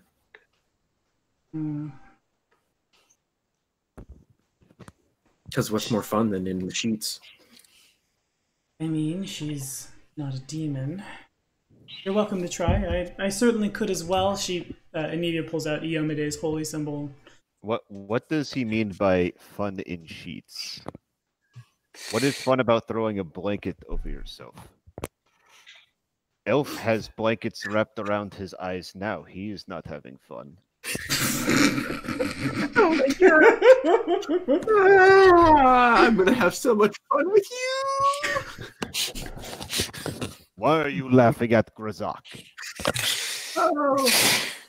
No, we can talk about the birds and the bees later. Insects and birds? What? At this point, I'm literally doing a little happy dance. Explain yourself, tiny thing. Later. I'm like leaning down and I have my eyes on you, like an inch from you right now. I'm only being so intense because there's literally nothing better to do right now. I'll rummage around in my bag and find my little book and start doing some ritual. Okay. To do so would take a while. Specifically, it would probably take a whole day's work to reconsecrate the temple. Well, we're here. If it, Fine. Another foothold is not I- a bad idea. well, okay. Delvin's not so happy about that idea. because it is a temple to Torag or a shrine to Torag, and he is a dwarf, even though he views himself and his people as being Do you know how to call unworthy. toe rags back down on here? No, because we view ourselves as being unworthy of Torag's attention. So who would you call down here? As a group, there's not really. We don't. They don't really worship much of anyone. Might I suggest the great? Because I'm trying to call someone who literally said, "Oh hell no, we're gonna beat back hell." May I try something? Sure. Okay, out of character, how is this actual calling on aid working from the gods? So in a mechanical sense, what this will take is it's going to take 8 hours, and then whoever decides to do it makes a religion check. And if you pass, good things happen, and if you fail, nothing happens. I'm not entirely positive that I want to be here for 8 hours. Eh, Well, we're already spending 2 hours here minimum, That is correct. so it would be 6 more hours. Yeah. I guess we could. And is it 8 hours of work? It is or 8 hours of work, cleaning up and praying, and some of that's already been done by Delvin. So, right. That was my other question. Is it 8 hours of work or 8 hours of work to be done? 8 hours of work to be done, or So both. you could get it done in less. More people work to divvy the 8 hours. Oh, in that case, it's definitely 8 hours. What I interpreted that as was 2 hours, go do something, come back 2 hours. Yeah. Right. I'm assuming that it's not possible to make this a hybrid holy place. You could. There's nothing saying you couldn't. I'm just thinking because if there's more than one of us trying to actually clean this place up, maybe would it be possible to speed it up that way? No, but I would let an Aiden go. Because when I'm done with this, I'll help. Because I definitely think having more deity involvement is not a bad thing. When we literally just saw an ancient worm get its head lopped off like it was a knife through butter. Yeah, that's going to be burned into Grazek's head. Yeah. Did I even see it happen? You probably have a vague recollection of it, but this is kind of in the same way that our Vashnael has been blinded by the whip of the Baelor come down, and then it's the swing back that grazes his eyes and blinds him.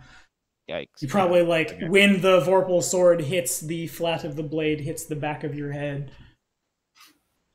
Yeah. So, what is everyone's religion skill rank totals?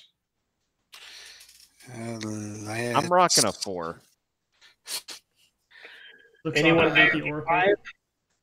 We'll go with a max of 10 with a plus of 4. With 8 numbers, is what I'm hearing. Wait, you have a 10 plus to religion? No, I have a max of 10. With everybody using an aid another to hit him. Oh, I've got 5. Okay. I've got 5. Because I'm untrained. Yeah. Oh, yeah. I'm trained, though. Yeah, I have a max of 10 with a plus 4. Max of 10 plus 4 as well. No max plus 5. So I guess it's me that is going to roll the religion. Yep. And we are adding, 6 to this? Add yours, and then everyone will roll their aid and others, and we'll go from there. Oh, right. Because you have to hit a 10.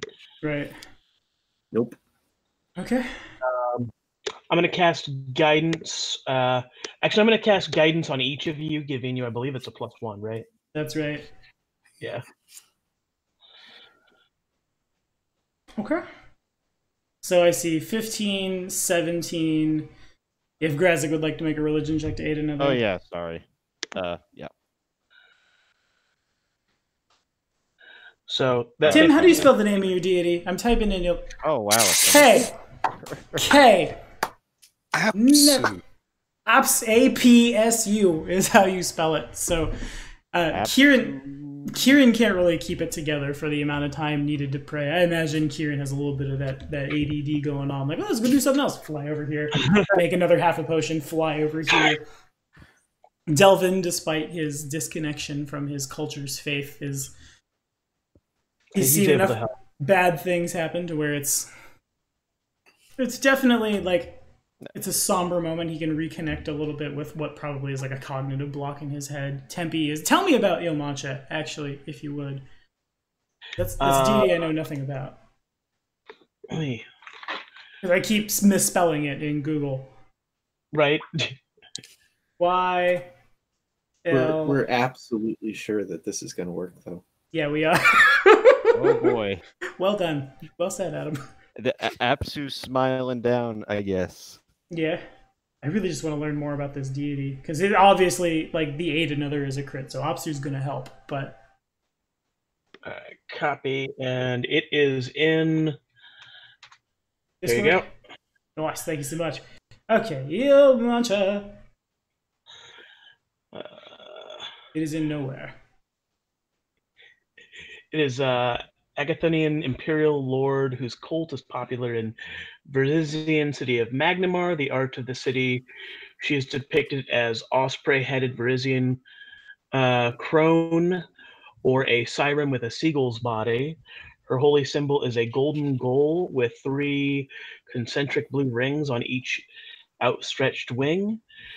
She fought a long war against Pazuzu for control of things that fly. She is served by many Kilonidals? Some kind of Izada, or Agathian rather. Look that. Oh, turtle-like Agathonians. Gotcha. So she's NG is what I'm hearing. Who are often frontline infantry and heavenly armies of the Agathonian. Areas of concern for her are coastal waters, fisher folk, flying creatures, worshippers of fisher folk, Garudas, merfolk, sailors, and Tengu. She's neutral good. Okay, fair. So this is the neutral good god of the air, basically. About river Are folk. air, animal, good water. Her subdomains are Agathonian, feather, oceans, and wind. Got a longbow and a seagull. Okay, cool. I can work with that. So Tempe does not receive her spells from the deity, being an oracle, not a cleric. Right. So much as Tempe just is divinely magical because mysterious reasons. And so the prayer happens. There's definitely, like, the wind picks up in strange ways that you didn't necessarily expect. Or, like, in a cave and everyone can smell seawater. But it's when Grazik sits down next to the altar and sets the scales down, it begins to glow. Apsu, I forget how Apsu shows his favor, but the place, though nothing really changes, it feels pretty fast, in addition to suddenly smelling like seawater, a lot more defensible. The hole in the wall doesn't close, it just ceases to... No, well, we gotta get Delvin out. That's not fair. A door spawns where that hole was in such a way that it can be closed, but also Delvin doesn't die a horrible death in here. Because that is not what we want to do in Pathfinder. In any case, Grazik knows that his connection to the spirit that he realizes is not necessarily just a spirit has been enough to push it forward, and all of you feel the weight of everything that's gone down here and have lifted off your shoulders as for the next 24 hours you are affected by a bless spell. All right. Yay. Everything that's going down here. Yeah. Ha! Didn't mean to do that will one, be but well. was good. Yeah, thank you, Killmeister VR, for calling me the best Pathfinder YouTuber. I am just now seeing that comment on Twitch. Killmeister VR, good man. Thank you. Feels good. Anywho, so it's been most of the day now. It is hard to say because you can't see the sun, but you're probably working into like late afternoon. People are tired, but they're not fatigued. You certainly could press on if you wanted to. It's certainly the god of metallic dragons, for reasons that Grazek knows why, has fortified this place. You imagine things probably aren't going to stumble upon. And if they do, you're a little better off. All right. Maps? Maps? Naps. Naps. N. It's like maps, but you get some rest.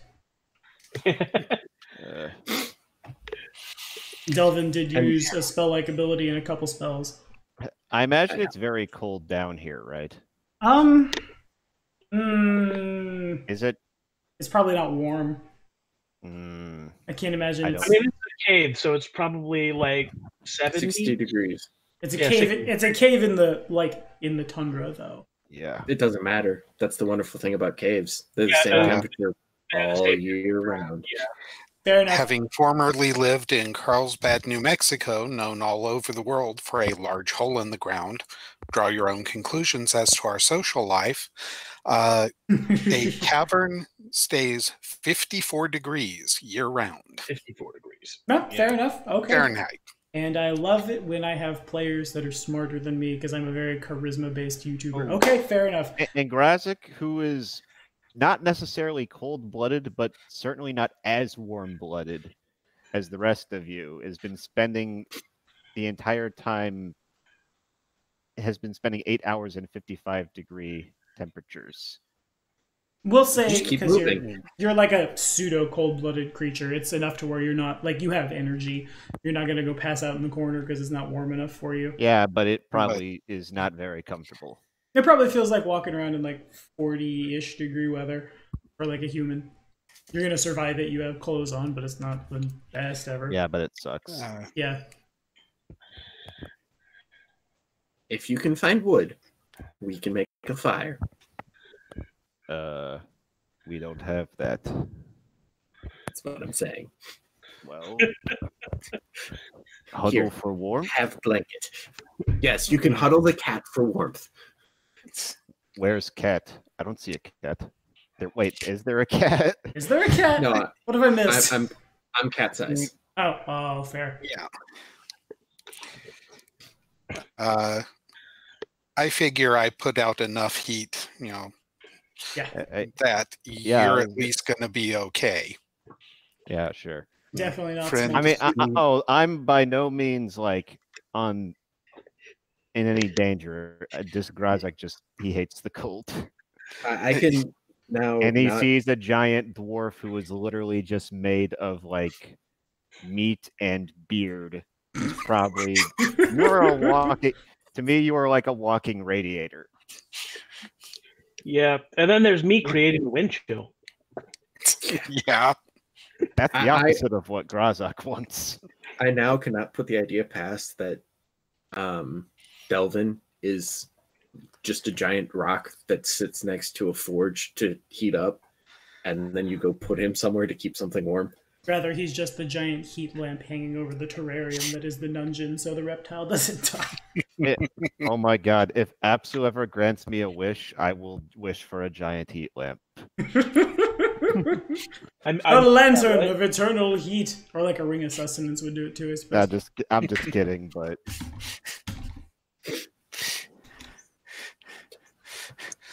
some of us want a halo to illuminate us. You just want a heat lamp to Some of follow us you are around. lizards and hate the how cold. big is your beard, by the way? Well, Because I'm he has probably been, gonna crawl. Because depending on how large you are and how tolerant you are of it, Grazek would probably just crawl in there and like use it as a bed, like a house cat. well, You will probably honestly, object to that. it's probably about, well, he's 10, 11 foot tall. So beard is probably about 3 foot long, but it's going to be braided to keep it out of the way. I'll fold it up and use it as a pillow then. I'm Hey. just kidding. I'm just kidding. If you look like you were If we're hurting, I'm sleeping next to you. Meanwhile, Kieran can sleep in his mustache. I will walk over once he goes to sleep and kind of like knead it, and then just lay into the bed. Fold up my legs behind me.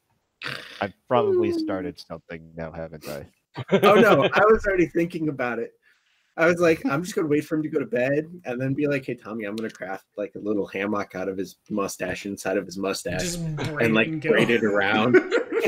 His mustache inside his mustache. Yeah, like so it's literally like mustache. It's like a birdhouse made into the braid, and there's just a little hole. Ooh. Yeah. You do a bowerbird thing in my mustache. Yes. Well, there in your may beard. not that may not be something I'm real okay with at the moment. That's why he's gonna wait till you go to sleep. You won't know. You'll be fine. Until You will not pass that perception check. Nope. Okay, so everybody cuddles up on the dwarf. The night passes. Tempe retains her sensibilities, I suppose, and doesn't just cuddle with the dwarf.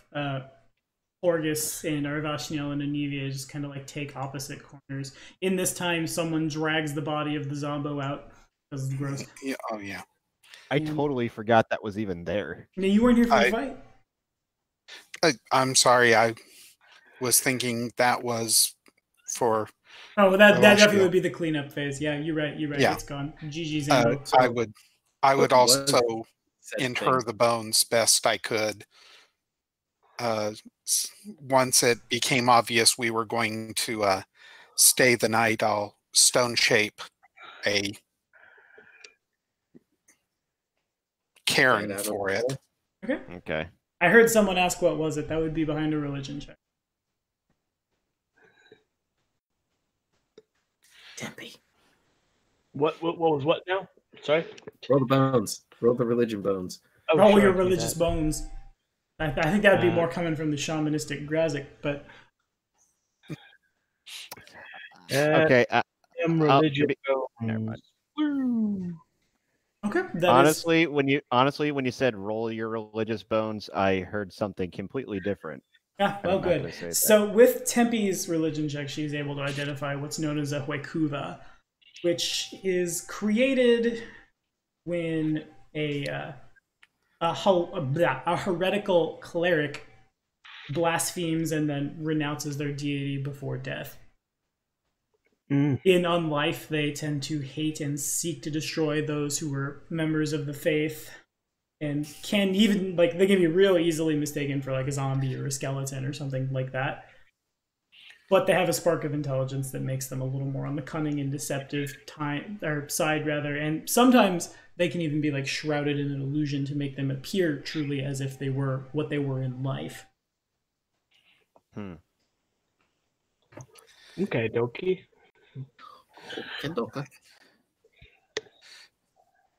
In any case, 8 hours pass. Nothing attacks you. The bless remains. Everyone wakes up. And if we're ready to move on, I will grab your tokens. Let's do that moving on thing, yeah. All right. How long does the bless last for again? You've had it for 8 hours. You have it for 16 more. Okay. So 24 hours total. Cool.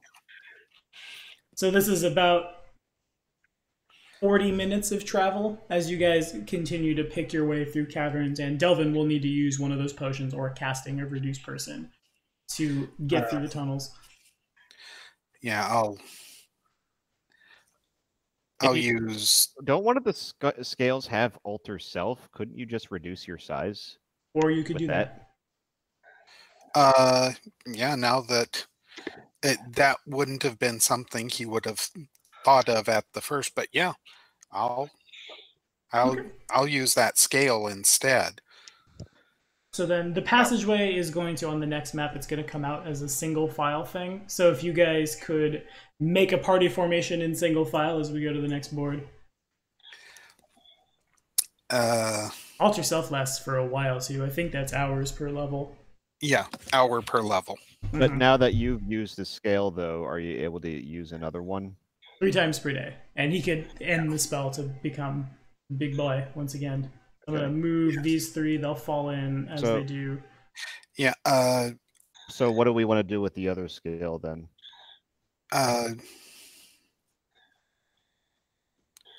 I figure we can drop it in a pouch or let. Well, there are 4 scales and 4 of us How convenient. in the party. And let's be honest, whenever we're talking combat effective, there are only 4 of us, so each of us should carry one of those scales. Well, That's yeah. accurate. I think the multi-weapon guy should get the aligned weapon because I think it affects all of his weapons. It does. It will hit the natural weapon attacks too. Yeah, So Okay. you should definitely have that. yeah. At least for now, I'll take the Alter Self one. Okay. Yeah. And Which Tempe should has the be levitate one. resistance one for Siren, right? Seems good. Okay, so I see Delvin first, then Tempe and Kieran occupy the same square, and the 3 NPCs will basically we need a hole for Grazit because it's going to be single file when we get where we're going. Yeah. All right. Yeah. Okay. So Vashniel would course, like I to have- stick I with might Kieran. suggest Kieran take Right, you? the. Are you sure you I- won't? You don't want me to take up behind you?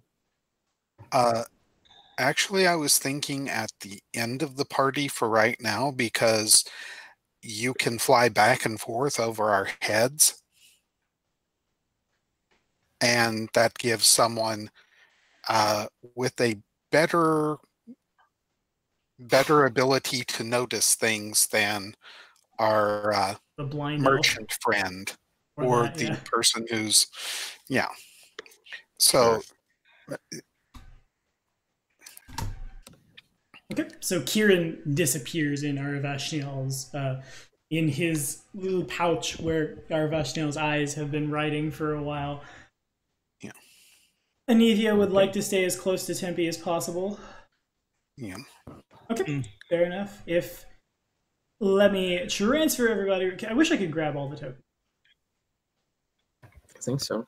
Can we do it like this? Just to specify, how long is this session again? We are going till 3 hours. We started a little late, so I'm tracking not from Twitch, but from OBS, and OBS says we've been recording for 1 hour and 56 minutes. So a little over an Okay. hour. Unless somebody has something they got to do at the stroke of 5. 1 hour and 56, so we're almost at 2 hours then. If Right. you hit the Yeah. 3x3 of squares, Mhm. it'll bring up the selection, and then you can select everybody. Beautiful. Thank you so much. That is most wonderful. Now you're all in a place you can't see because I've dragged you into the fog of war. Stand by. And then how do I deselect? Do I just click on the board somewhere? No. Ungroup these tokens! Can I? Well, I guess I don't necessarily. Select a token, maybe. Yeah, that did it. Okay, cool. Thank you so much, Adam. You the man. Oh, I don't Tim. even know what I'm doing. I'm just guessing. Yeah, you got it, though. Again, I love having players that are smarter than me. If you guys could make a perception check.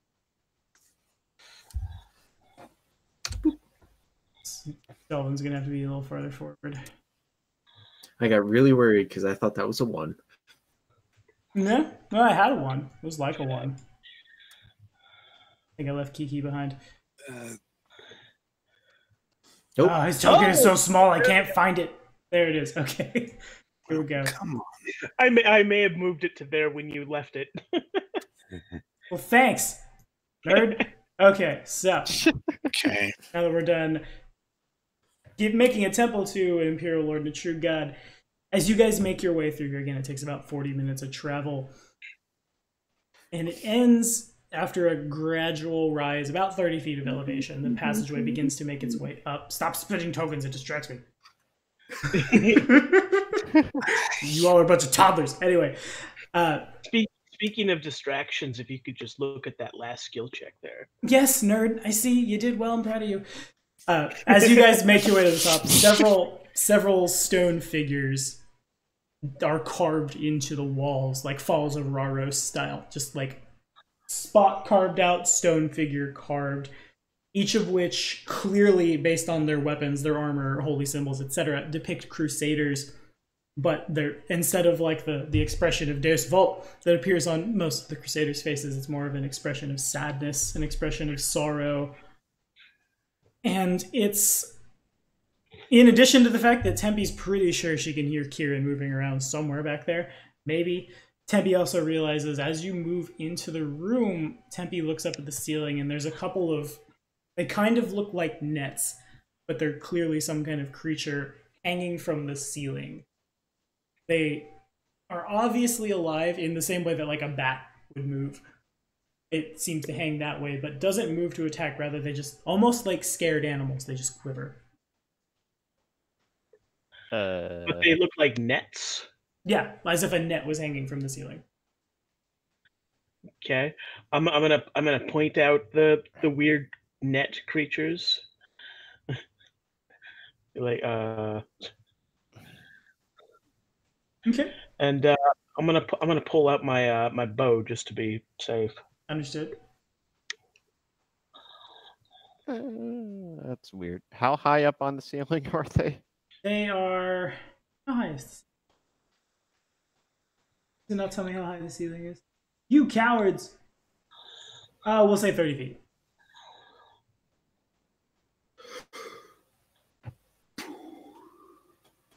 Then I see them no trouble. Yeah, now that you're aware, you look up and there they are.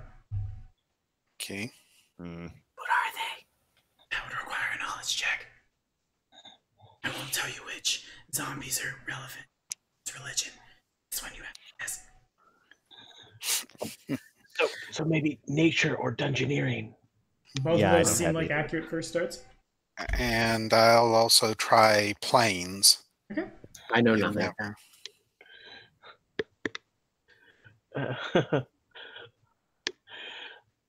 I gain +1 to this. I'm gonna try dungeoneering. Yeah, 6. Okay. I did well. Nobody's got nothing. The Arcana Why check. can I? The Arcana check will identify a magic beast, but that's about all we got. Unless you'd like to use your hero point on that knowledge nature check. Nah. Okay, fair enough. Fortunately, Delvin is able to figure it out. Just barely edges out that that's what's known as a dark mantle. They are capable of flight, but they're less of a bat and more of like a flying octopus, pretty much. They're not really that good at climbing, but again, they function like a bat. They can hang from ceilings by hooks at the ends of their tentacles. And sometimes, like, at rest, they look like a stalactite, but the fact that they're quivering clearly means they're afraid of something. Which is probably for the best, because if they were hungry, you guys have probably just walked into their territory and they would drop down, and they're known to grab on, and they could grab anything from Kieran, who's clearly, again, the right size to be on the menu, as well as just, like, latch onto Delvin's face and start, like, breaking bones. Yikes. Okay. Okay. I will share that information quietly.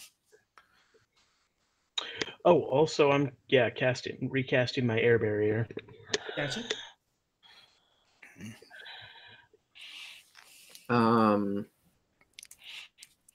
Well, keep moving. Yeah, try not. I will keep an eye on them. Yeah. So we don't, Get jumped by the flying octopuses.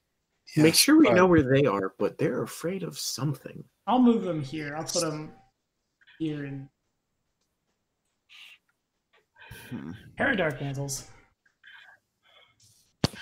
Well, I guess I tried need to move. unlock the I'm token so unable people to can move. right now. My bad. Okay, you are capable of moving once Do again. they typically have any predators? That would be a nature check. I don't think I have that. Oh, my last one was a dungeoneering check. I can do a nature. Yay! Okay, so both of Again. you, they they don't have like, there's not one creature out there that's like, yes, we hunt these, but it's about as big as Tempe is. It's just kind of a big octopus bat. They're certainly edible. They're capable of defending themselves, but that doesn't necessarily make them powerful. So like you guys, if you're hungry, you could eat. Okay. Okay. You guys From are what really I far know up about this way. them, are they intelligent or are they animals? They have animal level intelligence. They're magical beasts, but they're about as smart as a dog. Okay. So they probably don't really understand a language. Probably So not. I will just let everybody know that they need to be not standing not right next to me if these things come after us, because I'm going to get a lot bigger real quick. Yep, and I'm sort of walking around them. Okay. I assume that's what the rest of us should be doing. Yep. So I don't know why everyone's clumping right together. Well, what? Yeah. Okay, so when you get about midway through the room, a thing happens. Oh dear. I'm already midway through the room. Exactly. I will so everyone else just decided to walk straight through. I'm like trying to go around him. Everyone else is just walking straight through. If everyone can make a perception check for me. Oh dear. My goal was to be in a position where I'm in between us and me and the rest of the group. Okay, go ahead and set your all selves up too. I have shadows, and I don't know why, and I don't know how to get rid of them. Excuse me. How should we have... to find them? Well, how are the other two NPCs being set up? Horgus is going to be... Actually, I'm going to put Horgus a little closer to the back. Anivia is aware of the dark mantles and just kind of sidles over this way. She has her bow out in one hand, and she moves closer to the wall because she's going to have to like lean into the wall to shoot. She'll need both her hands and have to let go of the crutch. All right, I guess I'll walk with this lady. Okay. Do we have statue places? I'm sorry? Statue places? Not on the board, no, but assume they're just all along the walls.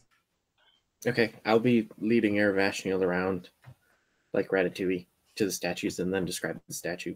Okay. So does that happen? This one had this and this and this and this and this and this and this and oh boy. There's no name. Do you know what it is? You said something about certainly people. Does. Mongrels. Mongrel men. Aravashniel, as you say this, he becomes very just like, oh, I can't believe it. These must have been made by the children of the saint. I must be true. And as this happens, nobody passed the perception check, so there's going to be a surprise round. Oh dear. In this square, as the spell is cast, this crazed old dwarf drops out of invisibility, which is where the surprise round is, and then we'll roll initiative. So we need to roll initiative. In just a second. We'll add the surprise round, but again, he was invisible. Nobody saw this. It's going to happen like with no one able to act in the surprise round but him. But me. What? I get to act in the surprise round. Why do you get to act in the surprise round? It's part of my ability. It's part of one of my abilities. Ah, yes, but you always go last, correct? I go last. I go second. Okay, understood. But I'm also not flat-footed.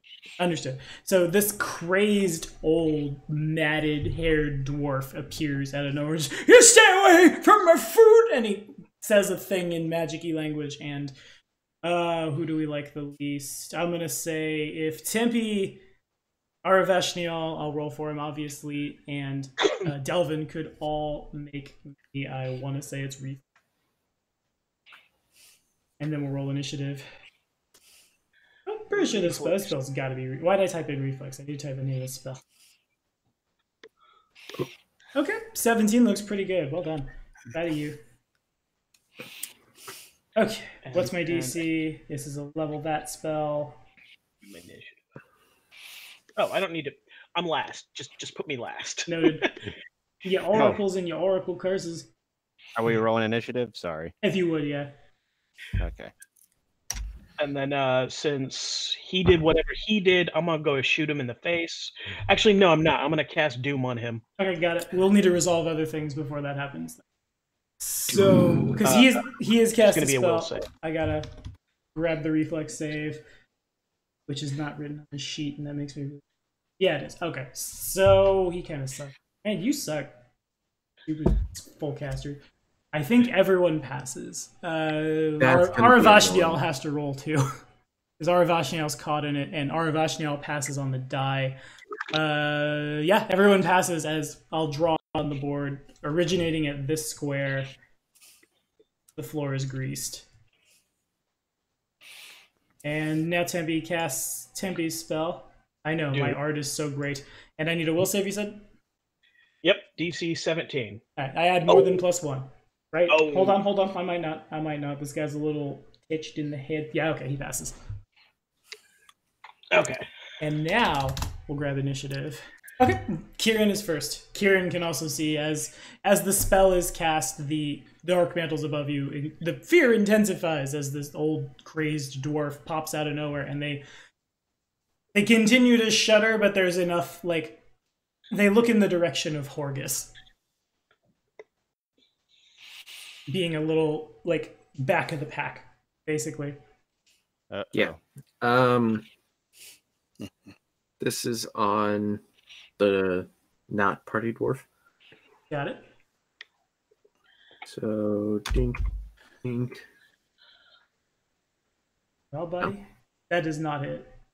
You also, as you make the swing and you spin the sling and you go, you see that I want to call it a sling bullet, but I think I need to call it a sling pebble, connects with what you would assume would be mage armor and just kind of pings off harmlessly. Also, his form is a little swirly and not entirely there. Oh, okay. And that. Understood? With a huge neg on it. So that comes down to a 10. They might not necessarily see you, but they are aware that there's something strange on the back of the elf. And if that's all, yep. Yes, the first dark mantle is going to fly in the direction of Horgus. And Oh boy. he has a straight line. He's going to charge down at him. And sorry to roleplay with myself, but here we go. If I have my Luceran hammer out, do I have reach against that? Yes, but you do not have an attack of opportunity as you are flat. I assume, unless you're not flat-footed. Yeah, I'm probably flat-footed. If this is the surprise round, then yeah. This isn't the surprise round. This is the first round of combat. You're just right, you're you attacked. Yeah. So I've rolled an 11 to hit. My miserable, frightened dark mantle sees a food source that's farther away, and it can go attack at, and it does so. And an 11 does hit this poor man. Nice! I did it. Well done, Dark Mantle. I'm a little more proud of you than I was a second ago. Horgus takes 4 points of damage. Horgus has that many hit points. Horgus is probably grabbed. I can't imagine my CMD is that good. Poor Horgus. So I have a 16 over CMD. Yeah, you see this thing just descend and wrap itself around Horgus's head. Horgus is, oh, what is it? As it goes around him. And, Jesus. And the grapple check was successful. So Of course I'm it was. that means I get to do an additional 5 points of damage as it begins to constrict the life out of the poor man. And it passes Grazik. Oh boy. Well, you know what? I'm just gonna drop my Luceran hammer and just go straight towards this thing and just start trying to tear it off of the poor bastard. Fair enough. Alrighty, make it so. Now, if I 5-foot step, I can't full round attack, right? You can, because you've made Oh, I 5 can. Okay. But your secondary natural attacks will take a -5. Well, here's the funny thing. Are they all primaries? Because they both, all of them count as primary except for the claws, but that's only if I'm wielding a manufactured weapon. Oh, fair enough. Proceed. All right. So, assume I'm power attacking on these. Okay. Wait, hold on. I thought I could roll all 3 at a time. The 19 certainly hits. Oh boy. Would you like to reroll the fumble? Yeah, I would. Okay. So I have your sheet here, not to like GM like I have over a top of you. it's a +4 to hit, I think. Yeah. And that means because he's got the grappled condition, all of those connect. All right. Cool. Hulk a smash. Hulk indeed smash. All right. Nice. And then oh wait, were those all D3s? I see two No, D4s. force. Oh, where's the D3? Right click on the D4 and select or rather pick up the D4. How do I get a D3? No, it's on a D6. Right click on the D6 and then you can go to D4. Okay, hold on. Yeah. Hold on, I just rolled something completely. All right. So you right click on the D6, hit custom dice, and then it's the one that's not at 12 o'clock. It's at like 1 o'clock. Yeah, exactly. Hold on. I think I just picked up 3d6s and said, someone, thanks. Thank you. So we've got 3, 6, plus your strength mod 3 times over, plus power attack. So what's it come out to in total? Well, let's see. We're gonna do the math right here. So, 4, 5.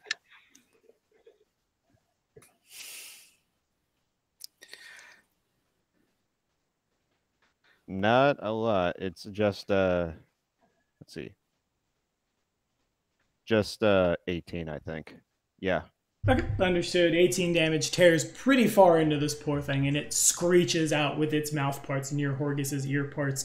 So Horgus also screeches as this thing just like sonic explosion, not mechanically, but you dig into it and it begins fluttering and screeching and carrying on. And since that was a full round action, Delvin. Well, the first thing you're going to need to do is make my token bigger, because I dropped the altar self. Okay. Understood. And since I've seen this thing attack one of the members of the party, is the other Dark Mantle in range for me to make a normal attack? It is not. You'd be missing it by 10 feet. Okay. In that case, I will go. What about for the crazy dwarf? Yeah, I will go. What is it? Ray of Frost is the cantrip. Okay, sure. Wait, hold on. You know what? I completely forgot to add my. Oh wait, no. Bless doesn't add to damage. Never mind. Right. Yeah, Yeah, it's just to attack. shoot. I used to have the list down. Ray of And Frost is now a they've moved D3 it. of cold damage at the end of a ranged touch attack. Yeah, that's the most damaging cantrip I can think of at the moment. So we will go there. Okay. So then, before the attack gets rolled, I'm going to grab these. High or low? That's roll percentage dice. Low. Low? Alright, so low is the one you don't want. And you are able to get past the spell he's got cast that gives him a mischance. If you could make a touch attack for me. And that would be plus, probably not enough. It's at least +1. Yeah. Yeah. And that, I think the 9 might be enough to get his touch. Hang on. Stand by. Doing a scroll. Do you add... What's your dex? Your dex is positive? 1. Then it exactly hits. Okay. +1 from dex, +1 from bless is the exact number to... So D3, you said? Yeah.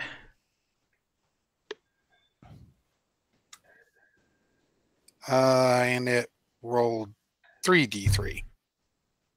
Or I got you. 3D6. 2 damage. That looks like 2. It takes 2 points of cold damage, and he sees you, and his eyes, he's a little clearly... He'd been down here a while, probably, given the state of his hair and how wild he looks, and then he sees you and looks up, and in Dwarven, just... Forgekin here? No! Is that all from Delvin? Other than I will back in Dwarven. Attack us? Why? 'Cause you're going to scare my food away. He's What kind of foaming at the mouth as you say this. The Dark Mantles! I've been eating their children for years! Then you don't need to attack us. Yes, I do. You're with the Crusaders. You've come here now to find me. You've come to take my magic from me. And he kind of like rocks back and forth. It's very, very not together as he says all this, spittle flying from his mouth. Grazoth think that it would be waste of energy for Big Dwarf to talk to angry, crazy dwarf. No, but the conversation is rather humorous. You hear emanate out. And is there a move action or a swift action from Delvin? You know what? If I can, I will lower my weapon and try to walk over out of the grease to talk to him. Okay, if you would make a reflex save for me.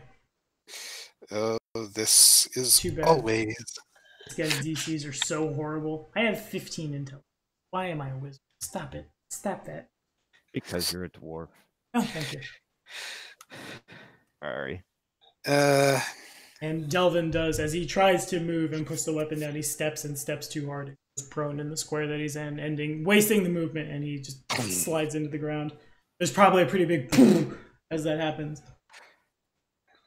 And now that the dwarf is a little less scary and has fallen over, the second Dark Mantle would like to charge down at Tempe. Okay. For some reason, it fancies Zappy food.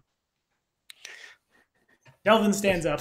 It's going suddenly after that exotic cuisine. the rush of air is enough for like Delvin hears this thing screech and come down, and it's enough for him to like quickly catch himself and like push up. And when this happens, the Dark Mantle begins just screaming and screeching. The attack does not resolve and just ends in Tempe's square. And now the NPCs will not act unless the NPCs are given orders by the party. Aravashniel knows what he's standing in and is not going to move. Anivia only has so many arrows. Horgus will try to break the grapple at the end of the round. He's not going to just give up, I guess. But Oh, of course. I have to ask. I know I asked once. I need to ask again. Delvin counts as a giant, right? Yes, he does have the giant subtype, as well as the dwarf. That means my hatred ticks up. For the first time in my career, I'm getting a dwarf's hatred as it does this. I might be better off just attacking you. Man, you suck. A bad cast. Oh well, I'll be fine. He's supposed to be the easy one. He will cast magic missile, I think. Yeah. Let me see what hatred does exactly. I think it's a plus. It's kind of like a subdued version of like the ranger's favorite enemy. Like gives you a plus to attack and damage. Just attack rolls. Just a +1. Okay, never mind. He's not gonna. Yeah, he's gonna. No, he's not gonna use his last spell. He's gonna just draw his crossbow and do marginally better attacking Delvin. So comes down to a can't math, a 17 to hit Delvin. And that hits. He definitely, like, this arrow connects. It doesn't, well, it might. We'll see how much damage happens. It gets you pretty good in the, like, the fact that it collides with your beard slows it down a little before it gets you, like, in the neck, and it veers off into the shoulder. But it's pretty clear this guy knows where he's shooting and how to do the shooting. He will take a move action. Somewhere you can't see him. And it passes to Tempe. Ah, stupid move action. Stupid move action.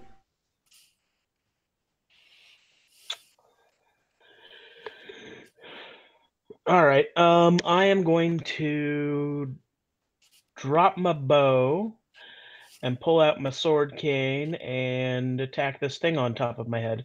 Understood. That definitely hits. That'll do it. Mm-hmm. So then 5 damage. Noted. You draw the cane has a little like boop at the top to draw the sword. You just get it out at it. It seems a little more afraid, frankly, now clearly of Delvin than of you, but that doesn't mean you weren't able to drive some damage in. Is there a move or a standard? Or a move or a swift, rather? The pulling out my weapon was part of a move action, Fair. right? Yep, that is correct. I'm so glad in my PDF, as I go to Horgus's stats, there's a picture of Horgus on that page on my phone. So I don't have to, where are you, Horgus? Can you break this grapple, my friend? He does not. Horgus kind of like, he pulls his arms up and basically does this, but there's a thing in the way and it doesn't do any damage. Yeah, and he tries to be pull like, it off him. Stop squirming, fat human. I'm trying to get it off of you. And that's about all you get out of him. Yeah. Oh, Kieran. Yep. I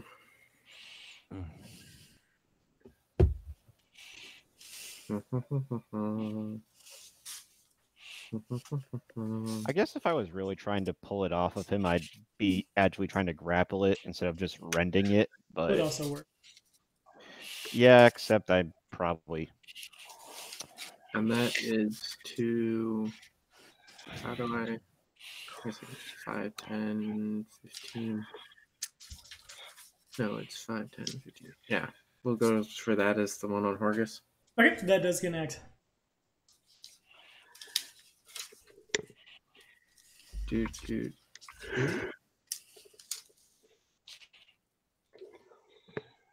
Okay, so I see 1 point of non-lethal. It is flat-footed. It has the grapple goodness. Okay. Seems good. The pebble collides with the back of it and pings off it. It definitely hit. It seems to not really... Well, no, it cares. It's not doing Did I the hit best. the right button? I believe I attacked twice. 23 hit, so the 12 doesn't matter. Are you trying to attack twice? No, I hit the wrong F. Not fair. So I did 3 points of damage. Okay, understood. It connects. It seems to not be doing the best. And it passes to it. It's going to...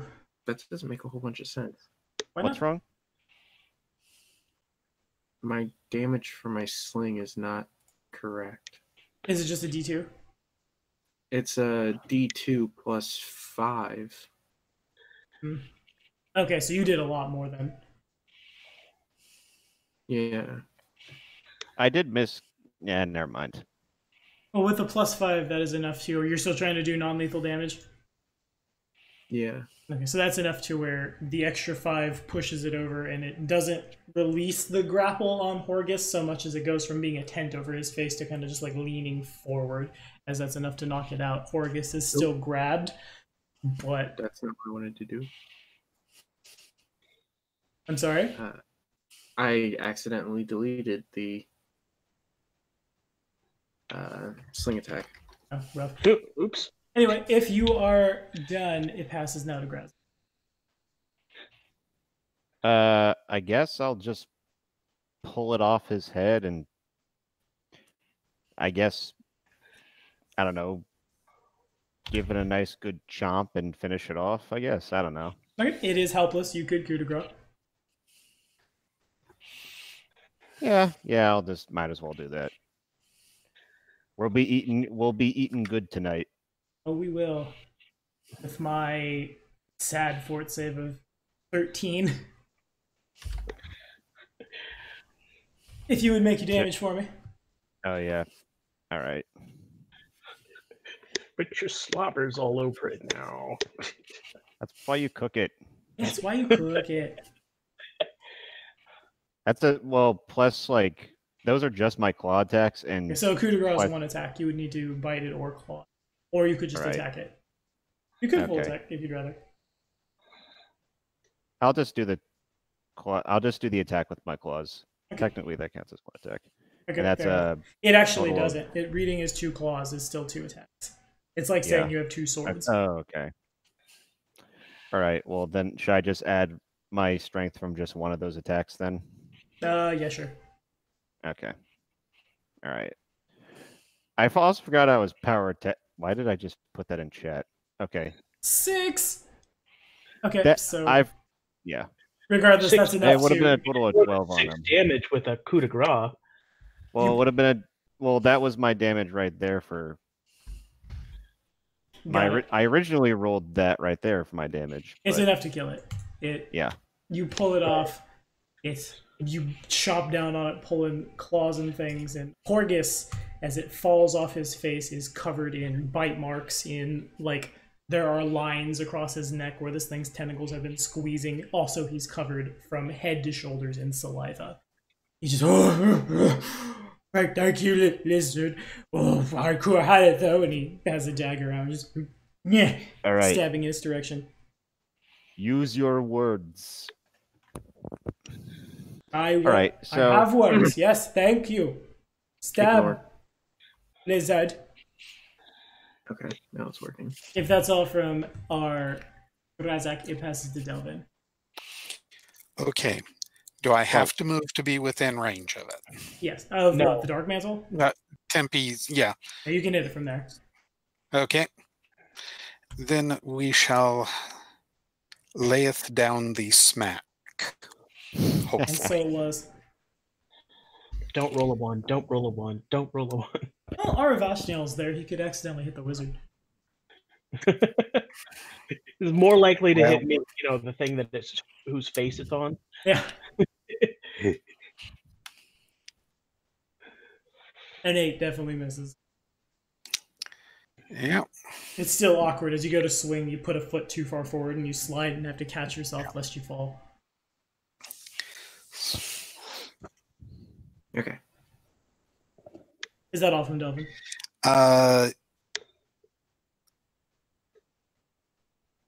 Actually, knowing that the other one is... You know what? I'll take a step back and see if I can get out of the grease. So if you take a step back like here, you move out of the grease and you're fine. You can step out of the grease. Okay. Okay. Is that all?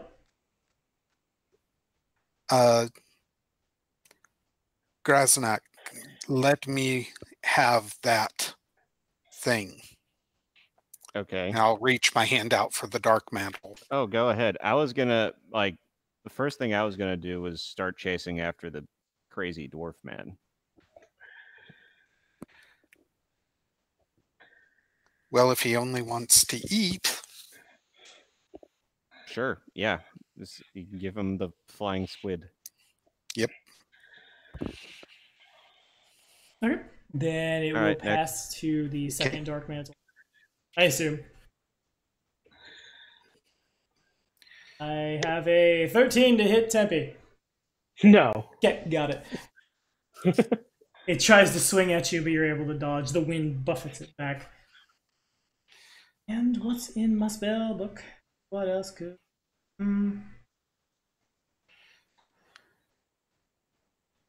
think it's gonna... Yeah, it's... Okay. A thing happens. And it passes to Tempe. Okay. I guess I will roll another attack. Seems good. 16 hits.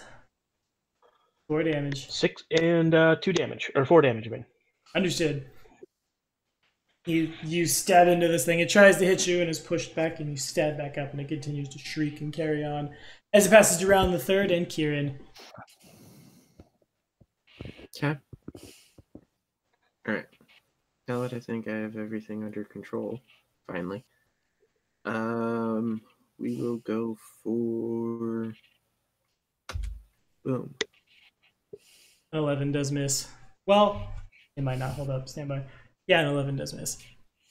Okay, It's 'cause not technically grappling anything either. Right. So well, it gets like +3 to it.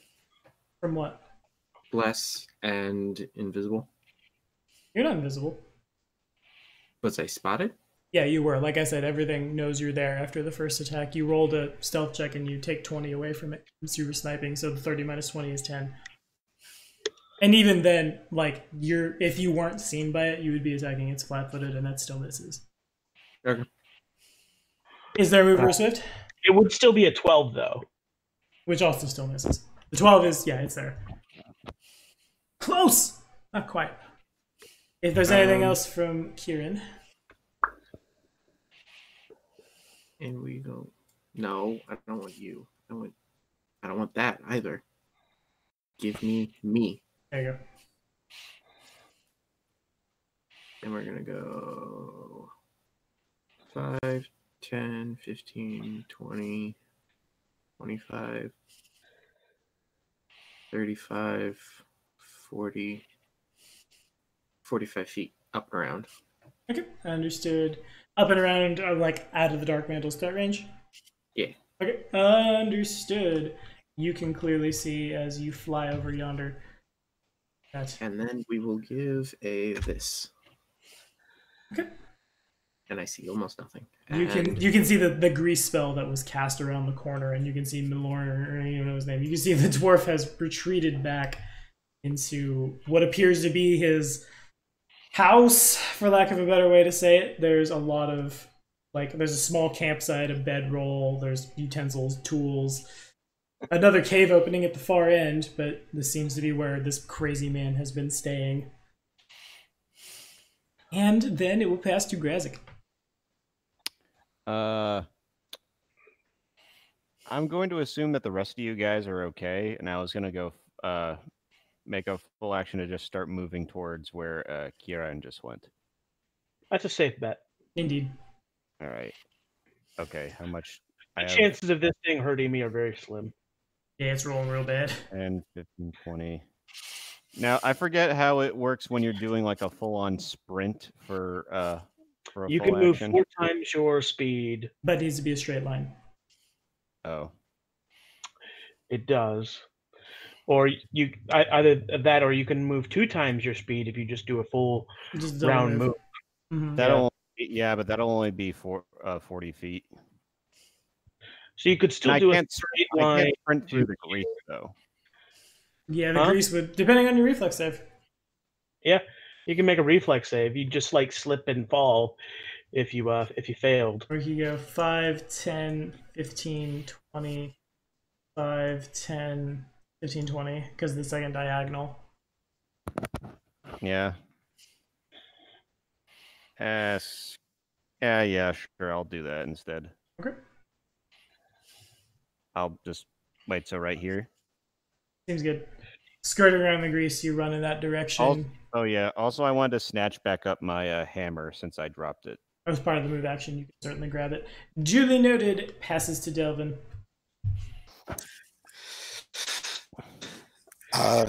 You cannot hit it from that square. First thing I do then is chunk the thing into the corner south of Kieran. Okay. If you could make a ranged attack for me. Okay. That's going to be plus for Dex. Got it. The Dark Mantle's body lands right where you wanted to. Yeah. Offer him that, and my intent was to throw that direction to get rid of it, and then I'm going to come help Timpy. Who are you throwing it to? I'm just throwing it into the corner south of Kieran. Okay. Yeah. Okay. Because he said he wanted to eat them. Mm-hmm. So with that, can I step and attack the Dark Mantle? That was technically like a ranged attack. You already made your standard action to do that. Okay. So, well, in that he didn't want to eat them. He wants to eat their babies. As you do that, you do definitely hear in Dwarven just so no.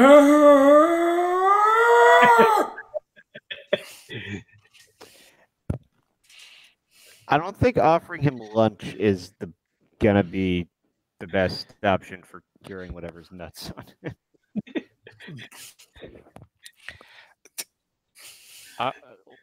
That being said, we'll give it a try. We've already ruined that prospect. That's my point. Accurate. Yeah.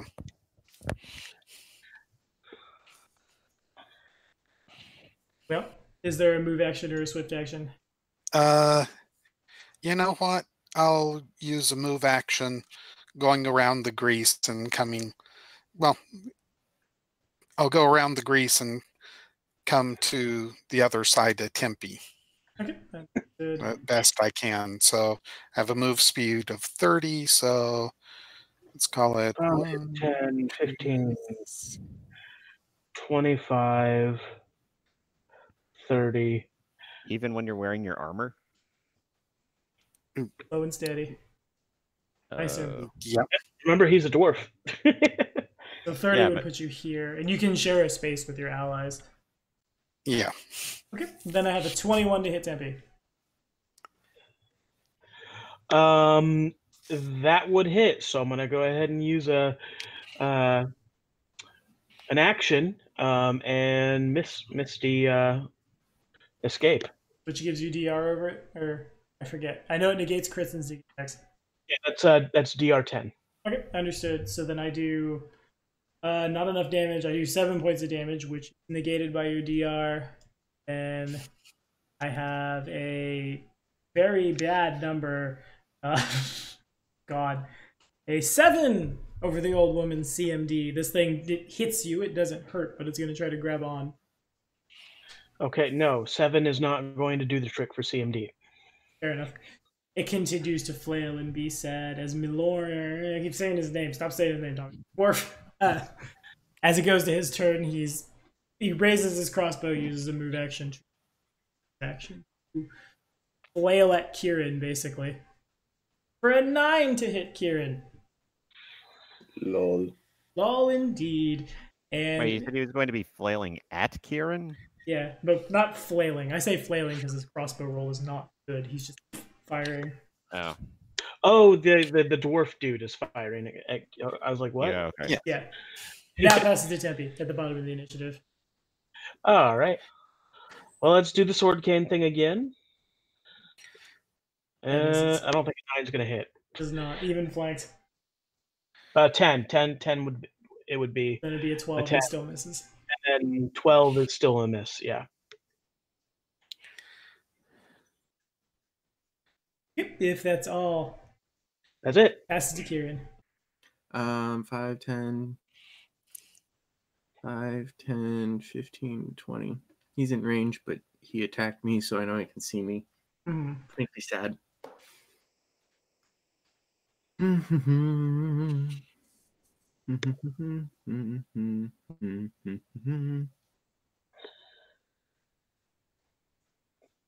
So I'm trying to figure out a way to get stealth, and I'm not seeing it unless I go over into the corner and break line of sight. And so you could break line of sight and do stealth. That's about it, yeah. Yeah. Okay. So I'll go over there. Yep, make a stealth check. And we do that button. Noted. Obviously, the Dark Mantle still sees you, but the crazed dwarf says nothing, but you're pretty sure, like, he has no ability to see you. Stone Cunning is good. It is not that good. Hmm.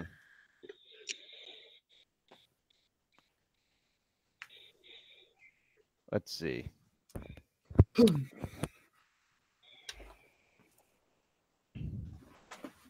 I'm trying to decide what I'm gonna do. So that was part of a move action. You retain your standard. I pass it. Okay, understood. Gurazik, you're on. You could move now into like his line of sight and still be hidden now. No, he would break line of sight I and need then not something to be. see. He would immediately be seen. What he could do is spend his Reason. standard action to attack and then resolve against flat-footed and get sneak attack, then make another stealth check with a -20 for sniping. Can I get to him from here? Oh yeah, no, you can't. Never mind, because you're so small. You definitely can't. Okay, fair enough. Yeah. And I didn't say anything. Okay. I Well- need Gurazik. Well, I'm not sure how he's gonna respond to a giant lizard person trying to make a peace offering to him.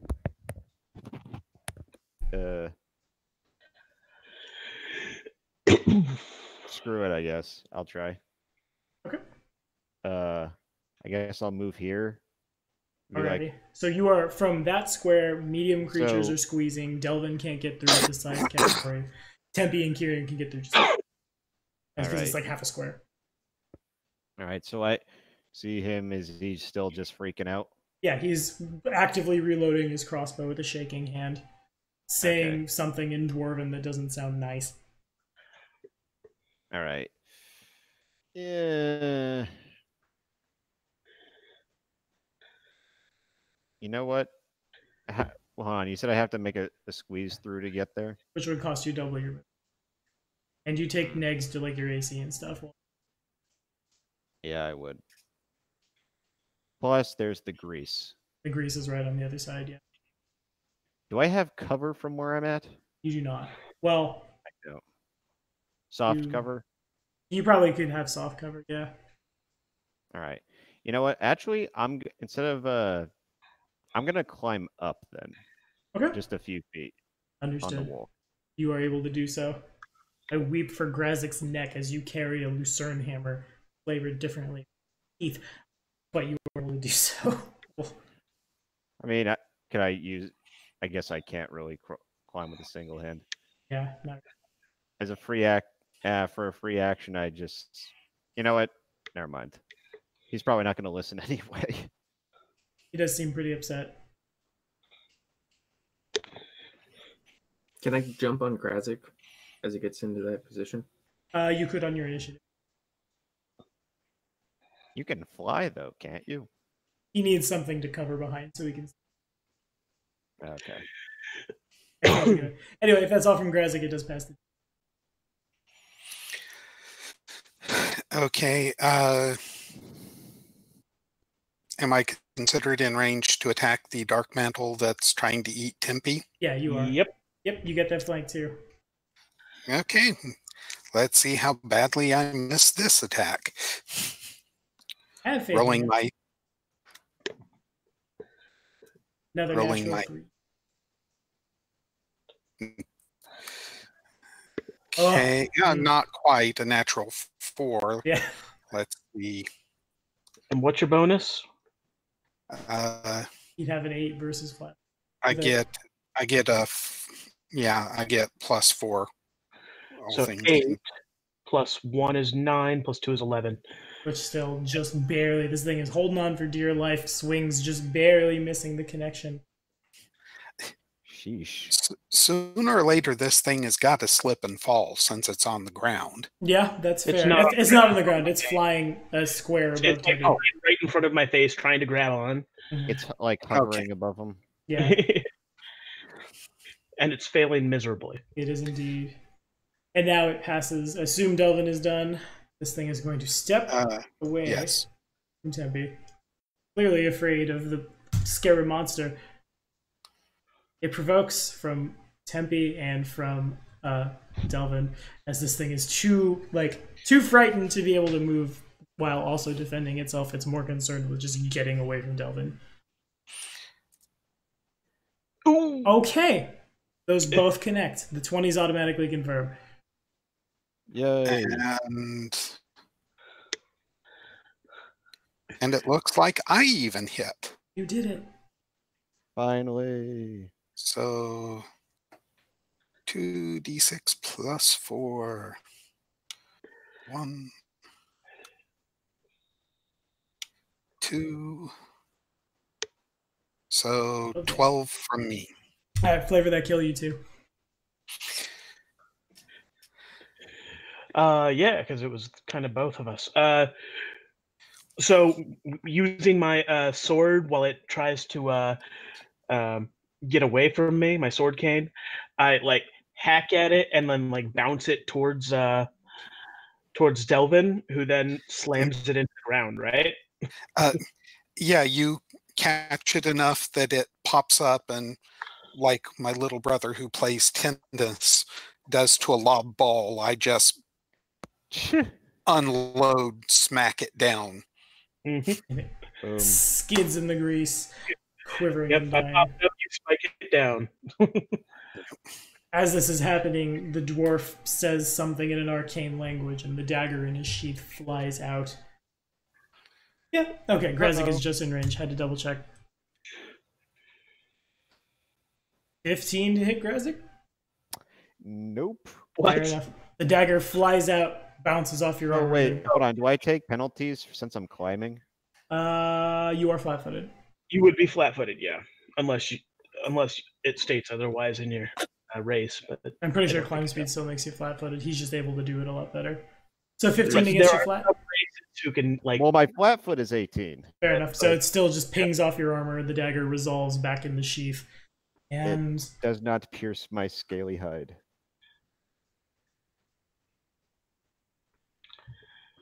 Where do I go? How am I doing this? Ow! Stop throwing sharp things! He yells in Dwarven as he makes his way over to the far wall, passing now to Kieran.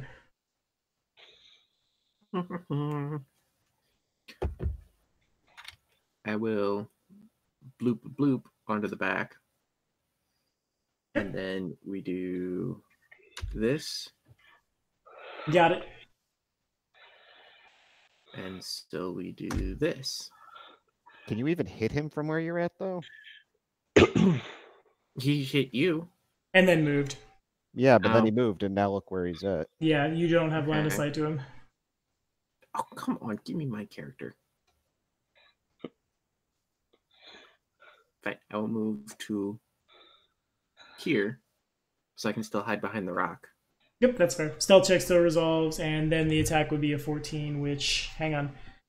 The attack was a 14, not a natural 20. I hate to be horrible, but you did already roll it. 14 actually does miss as well. Because you're resolving against his flat-footed, but there's a spell that it pings off of. The only other thing he rolled was a stealth after. Well, the stealth check was also already rolled. I'm pretty sure. Was it not? Oh, no, it wasn't. Fair enough. He had to re-roll it afterwards. He didn't after it.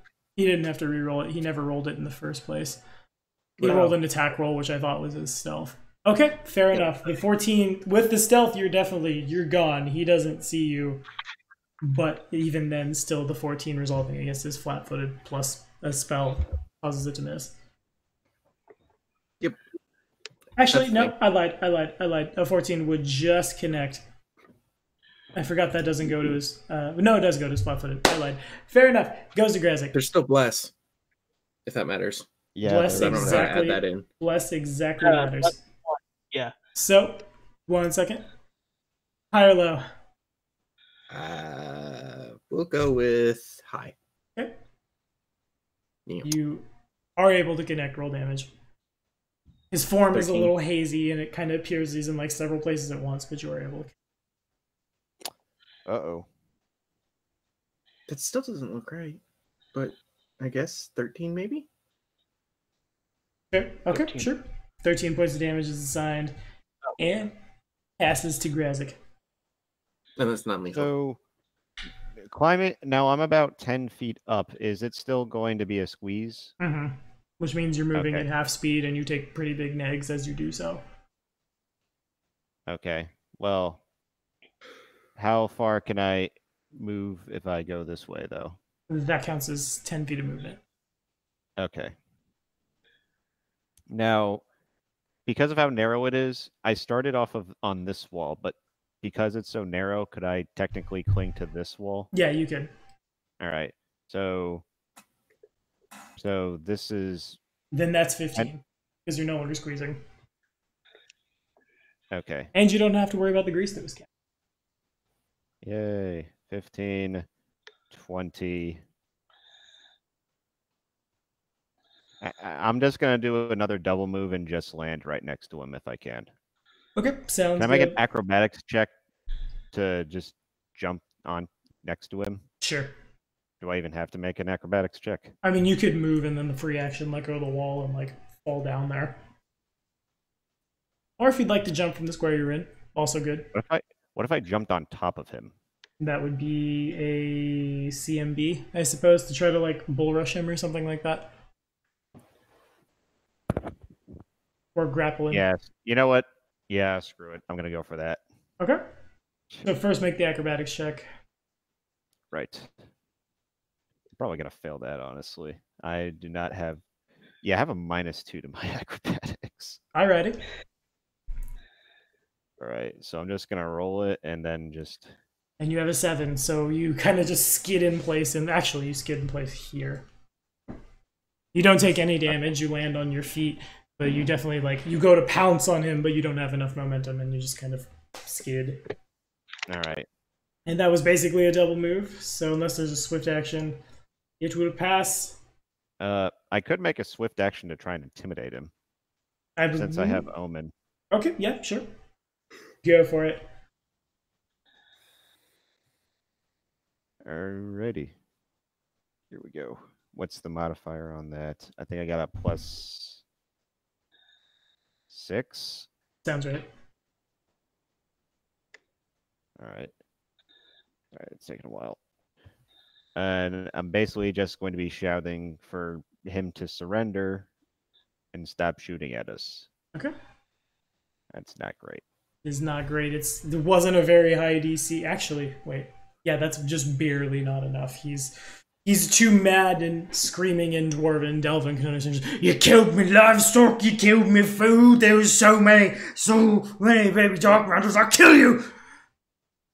It's foam and beard and hair and spittle and everything else flying all over. Speaking of dwarves, Delvin.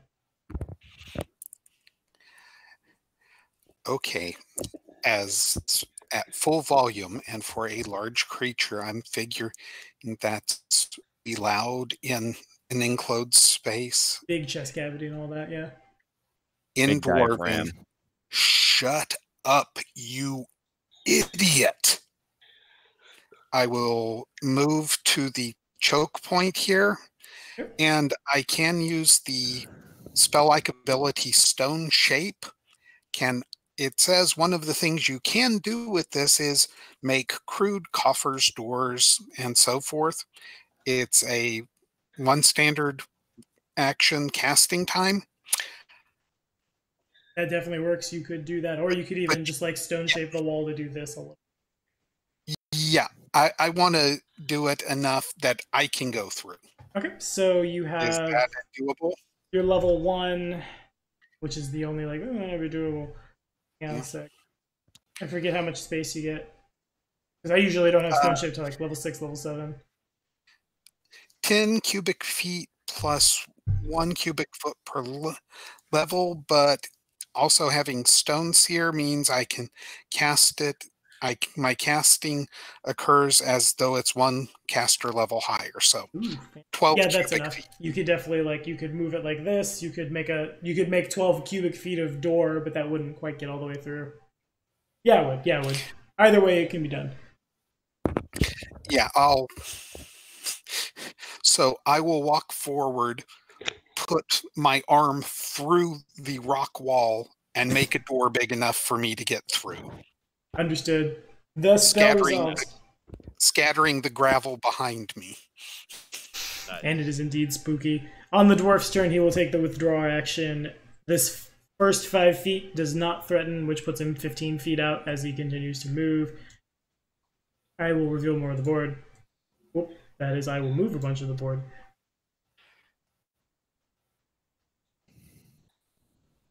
Lost my train of thought. Hold on. Back up. Stand by. He was here. He moves the first. He was here. Yeah. So that 5 feet doesn't provoke. 10, 15, 20, 20, 25, 30. Well, 35. He has to squeeze there. So he Well, gets it. hold on.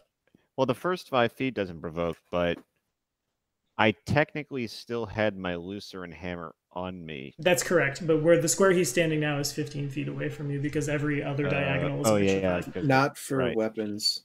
The weapon cards say that's still in 10 foot of range, Oh. and they're the most recent posting. Fair enough. Then it indeed provokes. Okay. What is a weapon card also? There's a Pathfinder set of cards. They're rule cards, Oh. Neat. and Okay. All right. Yeah, Well, it's I'm gonna really try it and... makes kind of sense because technically you can hit half the square. Yeah, you're right. That makes sense. And he has a pokey end that he can lean forward in. Yeah.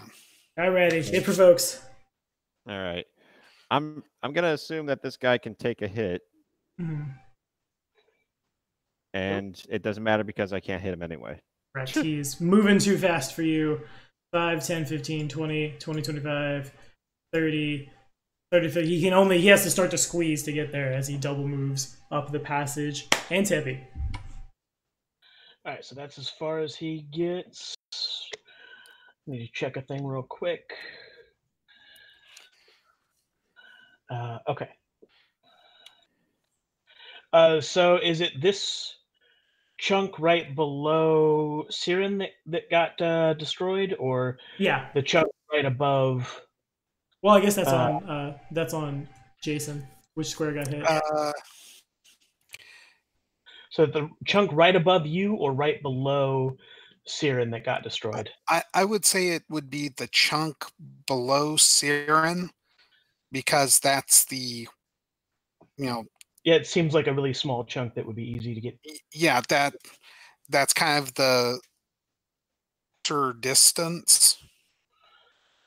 And having the Stone Seer abilities, I figure I would realize the rock is thinnest there whenever I just stick my arm through and.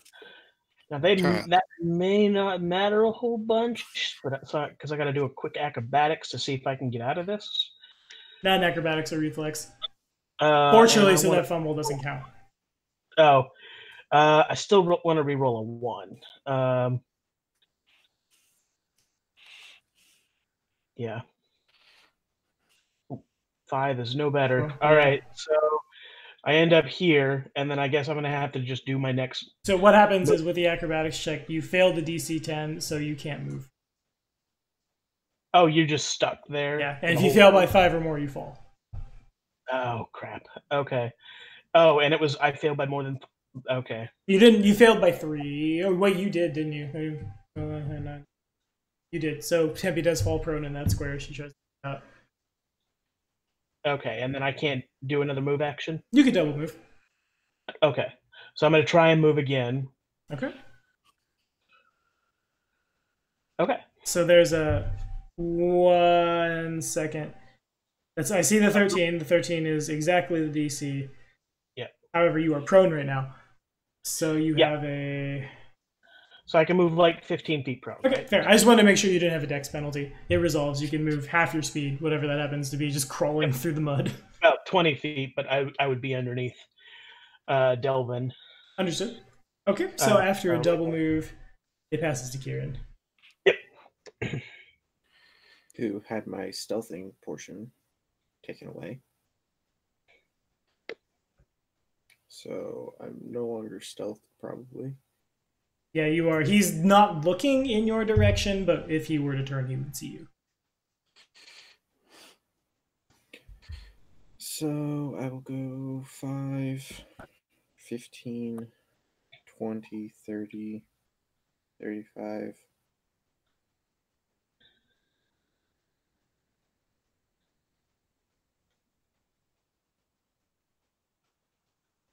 Okay, it doesn't matter. I have the movement. We'll get to like here. Did I break line of sight? Yes. Okay. So I will sneak attack from around the corner. Okay, well, first you need to make a stealth check. Okay, I can do that. Okay. The stealth check is successful. The 12 hits because he's squeezing and takes a -4 to his AC. Awesome. And then we do this, and then...